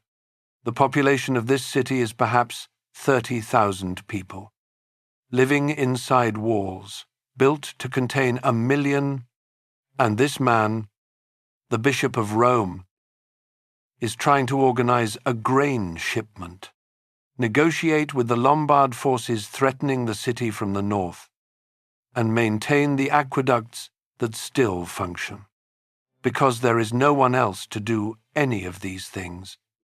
That is what the reinvention of Rome looked like from the inside. Not triumph, not dramatic rebirth. A bishop doing what needed to be done in a ruined city because someone had to. The physical Rome of the early medieval period was a city of contrasts. Great imperial monuments still dominated the skyline, standing as ruins but standing nonetheless. Too massive to easily demolish. Too materially valuable to leave entirely alone. The Colosseum was converted into a fortress by the Frangipani family, powerful Roman aristocrats who built walls and towers into the ancient structure. The Pantheon survived because Pope Boniface IV consecrated it as a Christian church in 609 AD. The building Hadrian had constructed to honor the gods of the Roman world became a church. And in becoming a church, it was maintained rather than quarried. This is the paradox of medieval Rome. The institution that had replaced the pagan religion was also the institution most responsible for preserving the physical remains of the pagan city. Buildings that served a function were maintained. Buildings that served no function were taken apart for their materials. The relationship between the papacy and the Frankish kings crystallized in a single ceremony representing one of the most consequential political acts of the early medieval period. On Christmas Day, 800 AD, in the Basilica of St. Peter, Pope Leo III placed a crown on the head of Charles, King of the Franks, the most powerful secular ruler in the Western world. Charles was declared Emperor of the Romans. The ceremony was orchestrated to appear spontaneous. Charles's biographer, Einhard, later wrote that Charles was surprised and displeased by the coronation, that he would not have entered the church had he known what the Pope planned. Modern historians treat this account with appropriate skepticism, noting that the ceremony required months of preparation and could not have proceeded without Charles's knowledge and at least tacit consent. Whether Charles was surprised or not, the significance of the moment was unmistakable. The claim that there could be a Roman emperor in the West, after the line of Western emperors had ended in 476 AD, was a claim of enormous symbolic weight. It asserted that the Roman Empire had not ended. It had merely been interrupted. And the Church had the authority to revive it by placing a crown on a worthy king's head. Rome, in this vision, was not simply a ruined city. It was the source of the imperial authority that the crowned heads of Europe competed to claim. The ceremony of crowning a Holy Roman Emperor in Rome by the Pope was an assertion of continuity with the Roman past, a statement that the civilization built on the Seven Hills was still the foundation on which everything in the Western world rested. This was Rome's second reinvention, not through military power or commercial wealth, but through the symbolic capital that 2,000 years of history had deposited in its stones. The popes who managed this relationship with secular rulers over the following centuries were not simply spiritual figures. They were political actors of the first order, using the symbolic capital of Rome to navigate between competing temporal powers. The most dramatic demonstration of papal authority in this period requires picturing a scene from January of 1077 AD. The Holy Roman Emperor Henry IV stands barefoot in the snow in the courtyard of the castle of Canossa in northern Italy. It is the middle of winter. He has been standing there for 2 days already. Inside the castle is Pope Gregory VII, who has excommunicated him, meaning that Henry's subjects are technically released from their oaths of loyalty to him. Henry cannot be a legitimate ruler while excommunicated. He needs the Pope to lift the sentence. He stands in the snow for 3 days. On the 4th day, Gregory receives him and lifts the excommunication. The most powerful secular ruler in Europe, standing barefoot in snow for 3 days to beg the Bishop of Rome for forgiveness. That is what Rome reinvented as had made possible, not legions. The weight of accumulated symbolic authority, the investiture controversy, the conflict between popes and Holy Roman emperors over who had the authority to appoint church officials, lasted from approximately 1050 AD to 1122 AD, before being resolved by compromise. But the papacy also spent significant periods of the medieval era outside Rome entirely. The Avignon papacy, from 1309 to 1377 AD, saw the papal court established in southern France under effective French control, a period that contemporary Italian writers, including Petrarch, described with fury as the Babylonian captivity of the Church. The Rome that Petrarch visited in the 1330s and described in letters that have survived is a city he found both magnificent and appalling. The ancient ruins moved him to an intensity of emotion that his letters convey with remarkable vividness. He walked among the monuments of the Forum and felt the weight of what had been lost with a grief that was also a kind of inspiration. He believed, with a conviction that would shape the next 2 centuries of European intellectual life, that the civilization that had produced these monuments was recoverable, that the learning and the art and the political philosophy of ancient Rome could be revived if the right people applied themselves to finding and reading and understanding the ancient texts. This conviction is the beginning of the Renaissance, not simply as a period of art history, though it produced that as an intellectual project, a deliberate attempt to recover a lost civilization by going back to its primary sources. Rome was about to reinvent itself for the 3rd time. Chapter 13. Renaissance, Reformation, and the sack that changed everything. In 1341 AD, a poet climbed the steps of the Capitoline Hill in Rome and was crowned with a wreath of laurel in front of a crowd that had gathered to witness what the organizers hoped would be a recreation of the ancient Roman ceremony of triumph. The poet was Francesco Petrarca, known to history as Petrarch. He had not conquered foreign nations. He had conquered something the organizers considered equally significant. He had recovered the Latin literary tradition. The laurel crowning was a statement. The ancient world was not dead. It could be recovered. And Rome, where its physical remains were everywhere underfoot and in plain sight, was the place where the recovery would happen. The century and a half that followed produced one of the greatest concentrations of artistic and intellectual achievement in the history of Western civilization. The paintings of Masaccio, Botticelli, Leonardo, and Michelangelo, the sculpture of Donatello and Ghiberti, the architecture of Brunelleschi, Alberti, and Bramante, the political philosophy of Machiavelli, all of it produced within roughly 150 years, most of it in Florence and Rome. Rome's role in the Renaissance was different from Florence's. Florence was the financial and intellectual engine, where Medici patronage and mercantile culture created the conditions for experiment.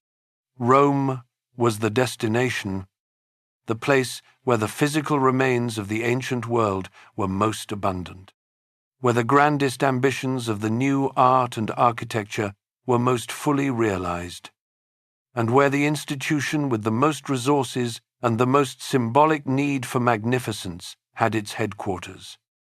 The papacy of the 15th and early 16th centuries was, whatever its spiritual qualities, one of the greatest art patronages in the history of Western civilization.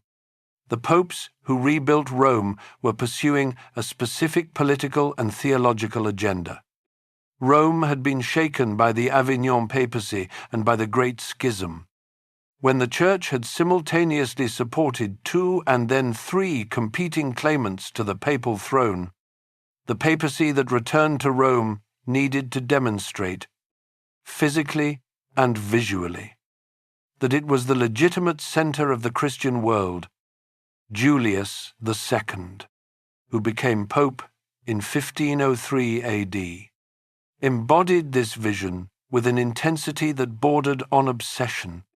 In 1506 AD, he made the decision to demolish the old St. Peter's Basilica, the church Constantine had built over what was believed to be the tomb of Peter, and replace it with something larger than anything Christianity had yet attempted. The project would take over a century and involve virtually every major architect of the Italian Renaissance. The dome that Michelangelo designed, and that was completed after his death, remains the most recognizable element of the Roman skyline today. The artists who worked in this period were not simply executing commissions. When Michelangelo painted the ceiling of the Sistine Chapel between 1508 and 1512 AD, the result was not simply religious propaganda.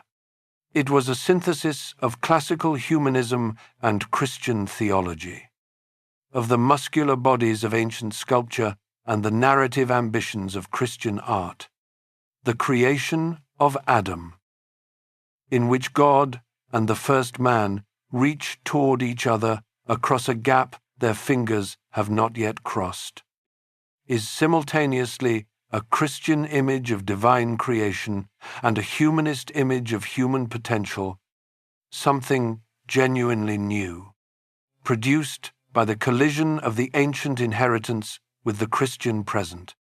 This was the confidence of Renaissance Rome at its height. The ancient world had been recovered. The people who had recovered it were building something worthy of it.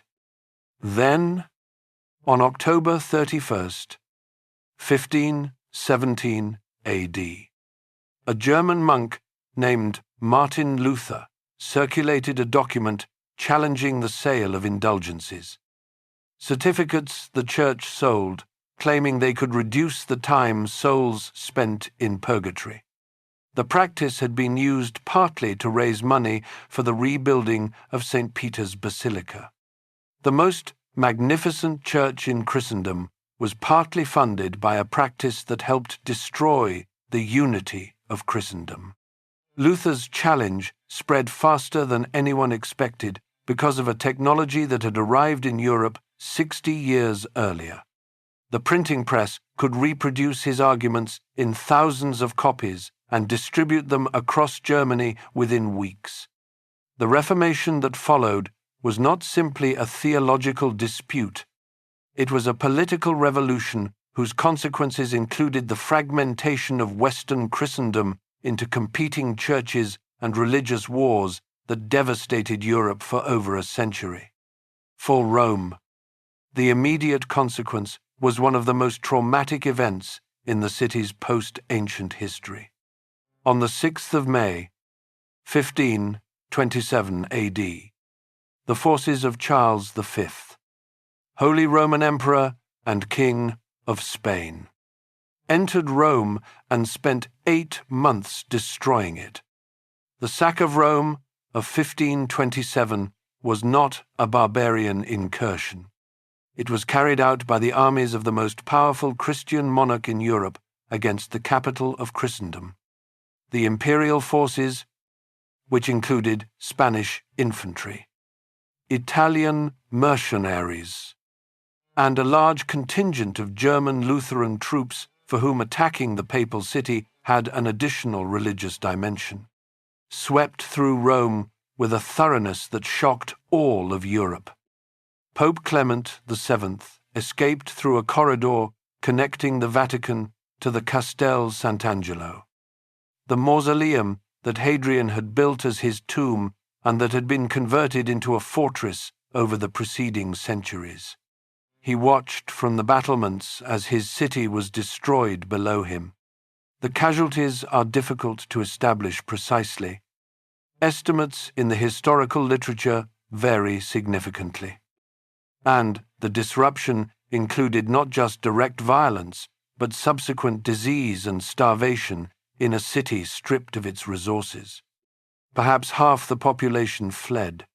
The Renaissance Rome that Julius II and Leo X had built at such enormous expense was looted so thoroughly that it never fully recovered the artistic and financial vitality it had possessed before the sack. The Counter-Reformation that followed, organized formally through the Council of Trent, which met between 1545 and 1563 AD, used Rome as its showcase in ways that produced another wave of building and artistic production.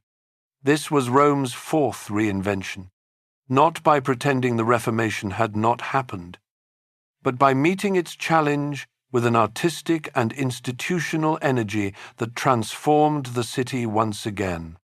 The Baroque style that emerged was specifically designed to engage the senses, to overwhelm the viewer with beauty and movement and light in ways that argued through feeling for the magnificence and the truth of the Catholic tradition.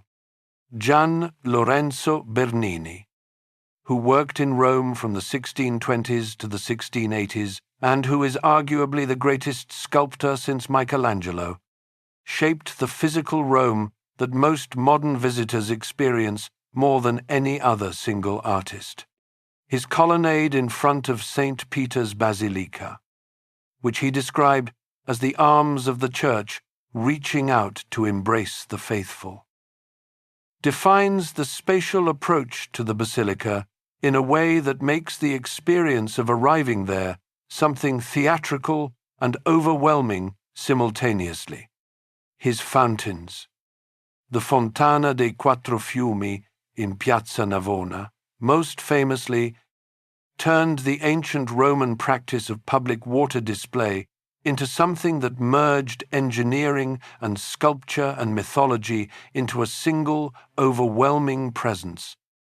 Piazza Navona itself is built on the footprint of the Stadium of Domitian, a 1st century AD athletic venue whose curved track can still be seen in the curved ends of the modern piazza. The medieval and Renaissance city built its streets and squares on the foundations of the ancient city so organically that the shape of ancient Rome is still visible in the modern street plan in dozens of places that most visitors walk, past without noticing. The Rome of the 17th and 18th centuries became the destination for the young aristocrats of Northern Europe making the grand tour. The circuit of ancient ruins and Baroque churches and Renaissance palaces that constituted the proper education of a gentleman of means, Rome had become not just a city but an idea, a destination that existed in the imagination of European culture before visitors arrived, and that shaped what they saw when they got there. Edward Gibbon, sitting on the Capitoline Hill in 1764 AD, watching monks singing vespers in what had been the Temple of Jupiter, was moved to begin planning the work that would become the decline and fall of the Roman Empire. He was standing at the intersection of everything Rome had been: the pagan empire, the Christian transformation, the medieval reuse, the Renaissance recovery, all of it visible simultaneously from a single spot on the hill where Romulus had supposedly built his first walls. Napoleon's campaigns in Italy in the 1790s shattered the stasis of the papal city. He occupied Rome, imprisoned Pope Pius VI, and eventually annexed the Papal States to France in 1809 AD. Though the Congress of Vienna in 1815 restored the Papal States, the forces of Italian nationalism could not be contained. The Risorgimento, the movement for Italian unification, reached its decisive phase in the 1850s and 60s. Giuseppe Garibaldi led his 1,000 red-shirt volunteers in a campaign through southern Italy in 1860 that conquered the Kingdom of the Two Sicilies in one of the most extraordinary military adventures of the 19th century. Rome itself was the last piece of the puzzle, protected by French troops stationed there to maintain the goodwill of French Catholics. When the Franco-Prussian War of 1870 forced the withdrawal of French forces, Italian troops entered Rome on September 20th of that year.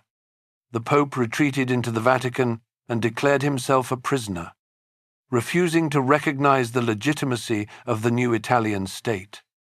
Rome became the capital of unified Italy for the first time in 1400 years. This was Rome's 5th reinvention, from sacred city of the papacy to secular capital of a modern nation-state. A city built for a papal court and a pilgrimage economy was now required to function as the capital of a modern nation. The building program that followed transformed significant portions of medieval and Renaissance Rome as the new government demonstrated that Italy was a modern nation.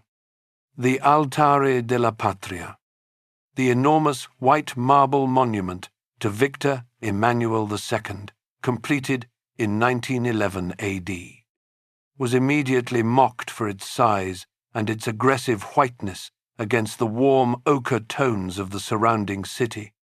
Romans called it the typewriter and the wedding cake. Over time, it became, like the Eiffel Tower before it, an irreplaceable part of the city's identity.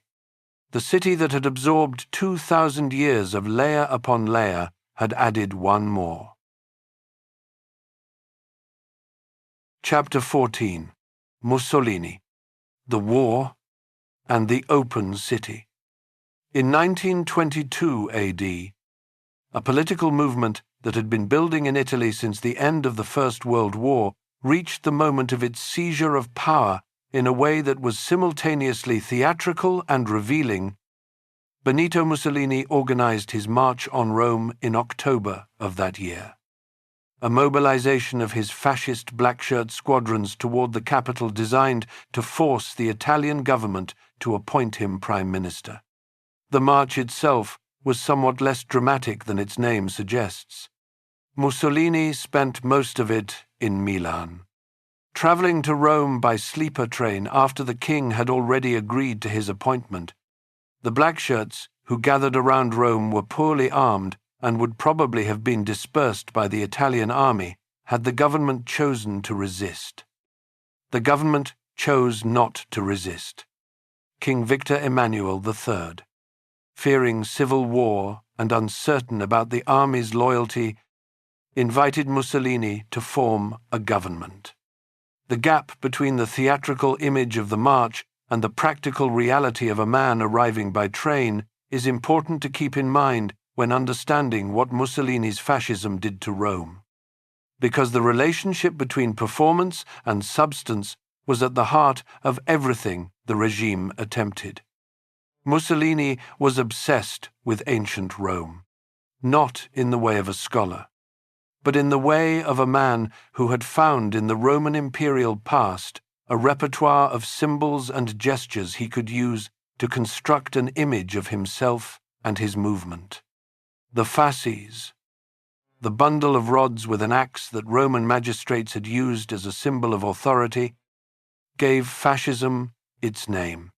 The title douche was the Italian version of dux, the Latin word for leader, with all its imperial connotations. What Mussolini did to Rome in pursuit of this vision was among the most physically destructive interventions in the city's history since the medieval period. He wanted to excavate the ancient city and reveal the Rome of Augustus and Trajan in ways that would make the connection between ancient greatness and fascist Italy viscerally visible.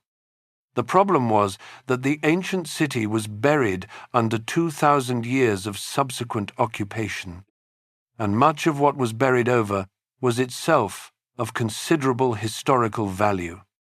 He did not let this consideration slow him down. The demolitions began in the late 1920s and continued through the 30s.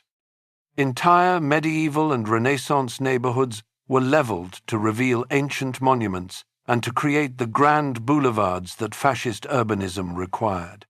The Via dei Fori Imperiali, the wide road running between the Colosseum and Piazza Venezia, was cut through the site of the Imperial Fora in 1932 AD, demolishing significant portions of those ancient monuments as well as the medieval neighborhood above them. The purpose was to allow Mussolini to review military parades from his balcony at the Palazzo Venezia, driving past the ruins of an empire he claimed as his inheritance. The archaeologists who protested that the demolitions were destroying the very antiquity they claimed to be revealing were overruled or ignored. The argument Mussolini was making was aesthetically compelling and historically fraudulent. The ancient Rome, he claimed, as his inheritance had been a civilization of genuine legal sophistication, philosophical depth, and artistic achievement. The fascist movement that claimed to revive it was a combination of violent street politics, nationalist mythology, and personal dictatorship that had no serious relationship to the Roman tradition it appropriated. This did not make the demolitions any less real. Significant portions of medieval and Renaissance Rome were destroyed in the 1920s and 30s for the sake of a political project that was itself destroyed 15 years after it began. The Rome that visitors walk through today is shaped in ways still visible by the decisions Mussolini made. Decisions that future generations have had to live with while having had no say in them.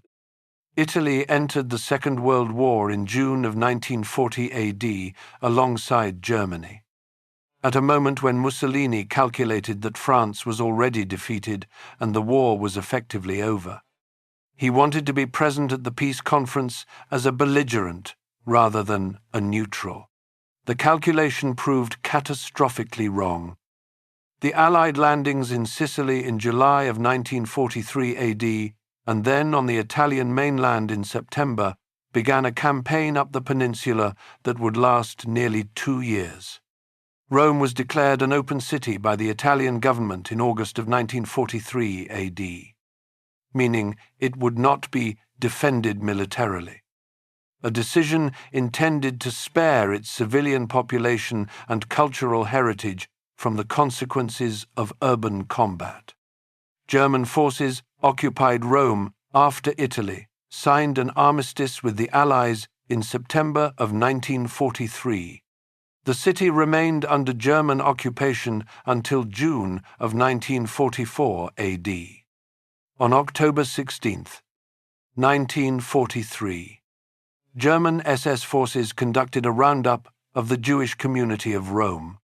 Approximately 1,259 people were arrested that day and taken from their homes in and around the former ghetto near the Tiber. They were held briefly at a military college near the Vatican before being transported to Auschwitz. More than 1,000 of them did not return. The Jewish community of Rome, often described as the oldest continuous Jewish community in the Western world, a community that traced its history in the city back to the 2nd century BC, and that was in many respects among the oldest surviving communities in Rome after the Catholic Church itself, had been devastated. The total Jewish population of Rome at that time was approximately 8,000 people, meaning that a significant portion of the community had been swept up in a single morning. The roundup of October 16th is commemorated today by bronze plaques embedded in the streets of the former ghetto near the Tiber. One plaque for each person deported, inscribed with their name and age and the date of their death. Walking through those streets means walking over those names. The liberation of Rome came on June 4th, 1944 AD. When American forces entered the city, the Rome that emerged from the war was physically intact in ways that other European capitals were not. London had been bombed for months. Warsaw had been systematically destroyed. Berlin was rubble. Rome's buildings stood. Its monuments survived. The decision to declare it an open city had preserved something that could not have been rebuilt. It had not preserved everything. Chapter 15. The Economic Miracle. The Years of Lead. And the Living Museum. The post-war period brought to Rome something it had not experienced in centuries: rapid economic growth. The Italian economic miracle of the 1950s and 60s transformed Rome from a city that had been largely an ecclesiastical and tourist economy into a city of industry, commerce, and mass culture. The population, which had been roughly 1 million in 1930, grew to over 2 million by 1970 AD. New suburbs spread in every direction from the ancient walls. Apartment blocks built with the speed and economy of the boom years surrounded the historic center with rings of modern construction that housed the working population of a city that was, for the first time in its history, modernizing at industrial speed. Federico Fellini's film La Dolce Vita, released in 1960 AD, captured both the exhilaration and the spiritual emptiness of this transformation with an accuracy that made it one of the defining cultural documents of post-war Italy. The famous opening sequence, in which a statue of Christ is airlifted by helicopter over the rooftops of Rome, past sunbathing women on apartment terraces, toward St. Peter's Basilica, manages in a single image to say everything about the relationship between the ancient sacred city and the modern secular one. The Rome of the 1960s and 70s was also a Rome of political turbulence.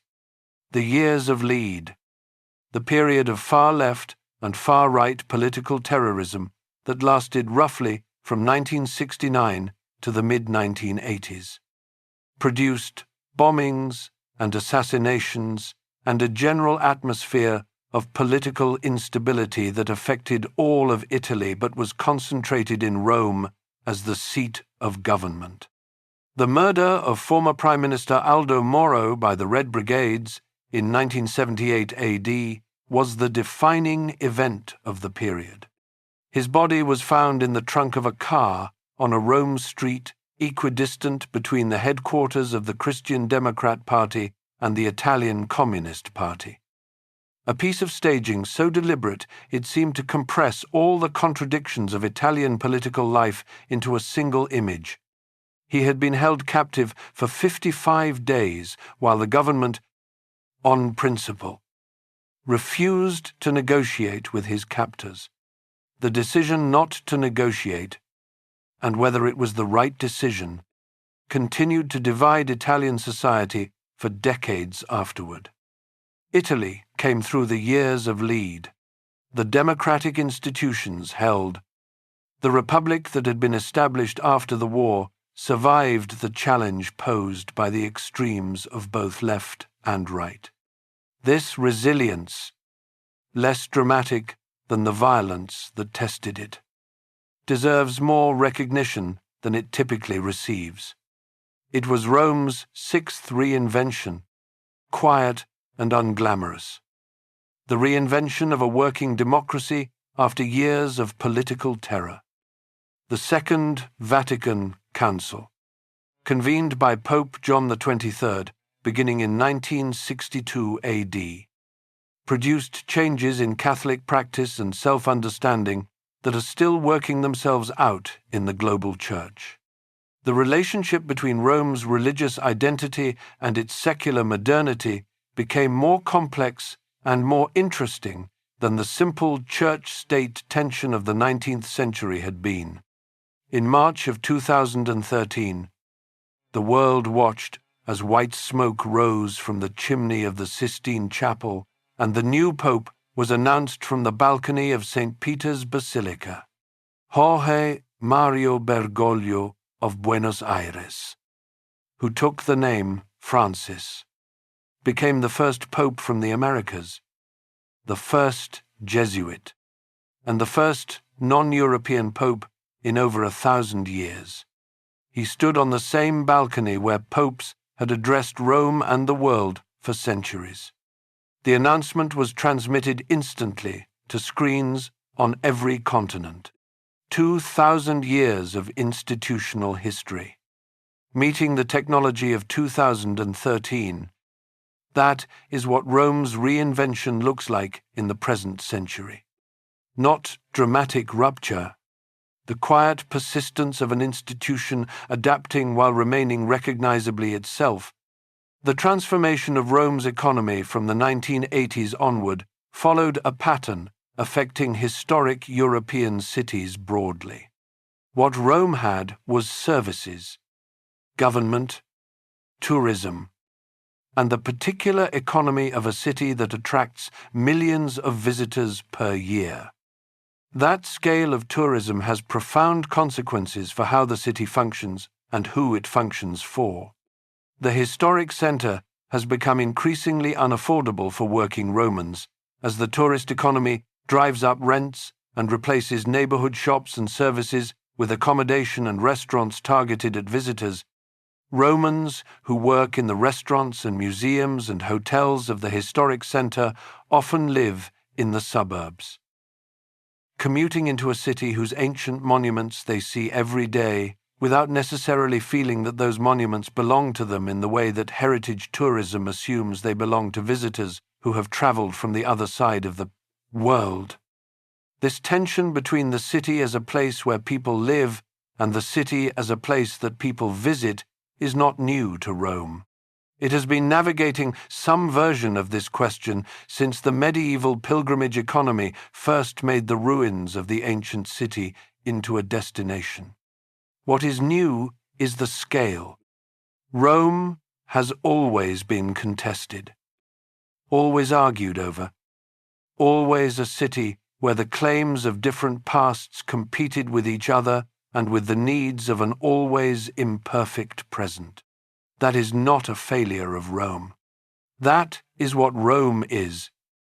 What makes Rome different from every other city that has faced this tension is what it has been doing with it for 27 centuries, using every challenge as material for the next chapter, every catastrophe as the foundation of the next reinvention. The demolished temples became the material for Christian churches. The ruins of those churches became the quarry for Renaissance palaces.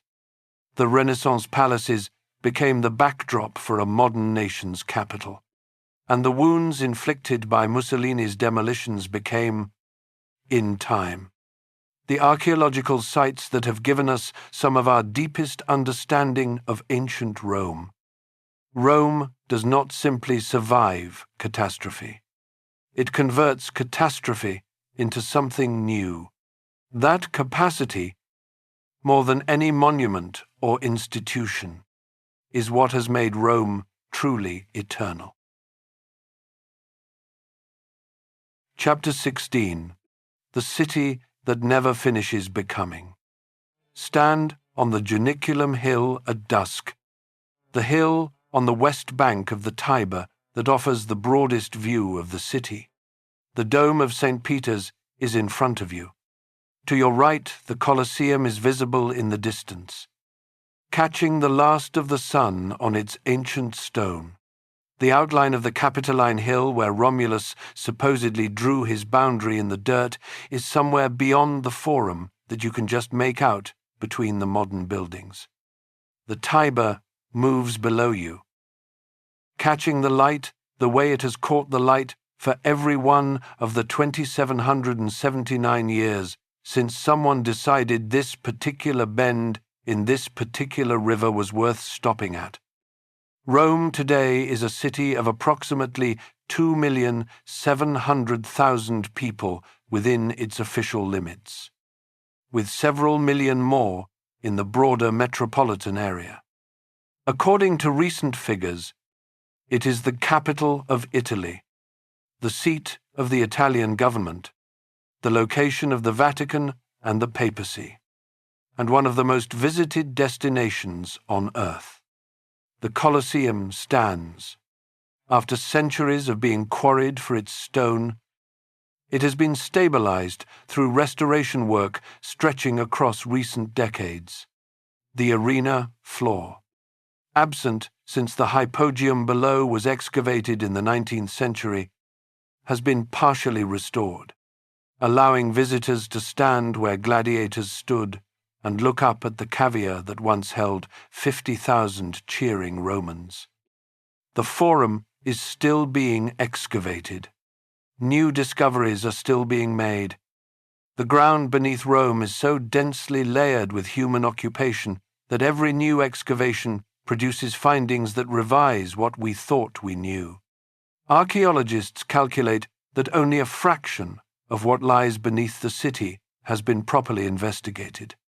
Every construction project in the historic center risks encountering significant ancient remains, which is why every such project requires archaeological oversight and why some projects are delayed for years while what they have uncovered is assessed and recorded.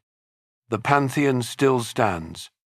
Its dome, the largest unreinforced concrete dome in the world, has been standing for approximately 1,900 years. It is still a functioning church, as it has been since 609 AD. On the Feast of Pentecost each year, rose petals are dropped through the oculus, the circular opening at the top of the dome, falling through the interior as a symbol of the descent of the Holy Spirit. 1900 years of engineering, holding up an opening through which flower petals fall into the oldest, continuously used, large building in the world. The fire that broke out in the roof space of Notre Dame de Paris in April of 2019, watched by millions around the world as the spire collapsed in the evening light, sent a tremor through the people of Rome that those who witnessed it describe as visceral. Not because Notre Dame was theirs, because they understood, perhaps more than anyone else in the world, what it means to live next to something irreplaceable and to know that irreplaceable things are not guaranteed. Notre Dame was rebuilt. Its reopening in December of 2024 was celebrated across Europe and beyond. Rome watched and recognized something familiar in the combination of catastrophe and recovery. The refusal to accept that the beautiful and the old and the meaningful could simply be allowed to disappear. The she-wolf still nurses her twins in bronze in the Capitoline museums. The original statue, which tradition held for centuries to be an ancient Etruscan work, is now believed by many scholars to be medieval, a later creation rather than an ancient one. The twins were probably added during the Renaissance. The symbol of Rome is itself a palimpsest, a thing that has been interpreted and reinterpreted and added to and redated, whose meaning has shifted across the centuries while its image remained the same. That is not a scandal. That is Rome. Every civilization that has tried to define itself by one single past has eventually been crushed by the weight of it. Athens became a provincial town. Babylon became a desert. Carthage became a field. What Rome did differently, what made it genuinely unlike any other civilization in the Western tradition, was its willingness to absorb its conquerors, adopt their gods, reuse their buildings, and continue. The Etruscans shaped early Rome. The Greeks shaped Roman culture. Christianity replaced Roman religion. The Germanic peoples occupied the Roman Empire and became more Roman than the Romans in their legal and administrative practices. Every force that should have ended Rome became instead another layer in the accumulated strata of what Rome is. No other city in the world has done this as many times, across as long a span, as Rome has. Think about what this city has actually been: a farming village that became the capital of the Mediterranean world, a republican experiment that lasted 5 centuries before failing on its own terms, an empire that, at its peak, organized the lives of 50 million people under a single law, a city that survived the collapse of that empire by reinventing itself as the center of a different kind of universal authority, a city that then recovered the memory of its ancient self and used that memory to produce one of the greatest flowerings of art and architecture in Western history, a city that was partly destroyed for the sake of a political project that claimed to revive it, a city that came through the 20th century with its monuments intact and its oldest institutions still functioning. Each time Rome was defined by one of its pasts, it found a way to become something more than that definition. Right now, in the Rome of 2026, someone is standing in the Forum at the end of a summer afternoon when the tour groups have thinned and the light is turning the broken columns gold. Maybe they are a student who has been reading about Cicero and is trying to reconcile the words on the page with the ground in front of them. Maybe they are a Roman who was born here and has walked past these ruins 10,000 times and still finds that the evening light does something to them that they cannot explain. Maybe they are a visitor from somewhere on the other side of the world who has been carrying the idea of Rome in their imagination for years and is discovering, as everyone discovers, that the reality is both less and more than they expected. They are all continuing a conversation that began on a muddy riverbank around 753 BC, when someone decided that this particular place was worth everything it would cost to defend it. 27 centuries of that conversation, 27 centuries of building and burning and rebuilding, of law and chaos and law again, of gods changed and kings overthrown and empires built and empires lost and empires reinvented as something else entirely. Rome did not fall. Rome transformed.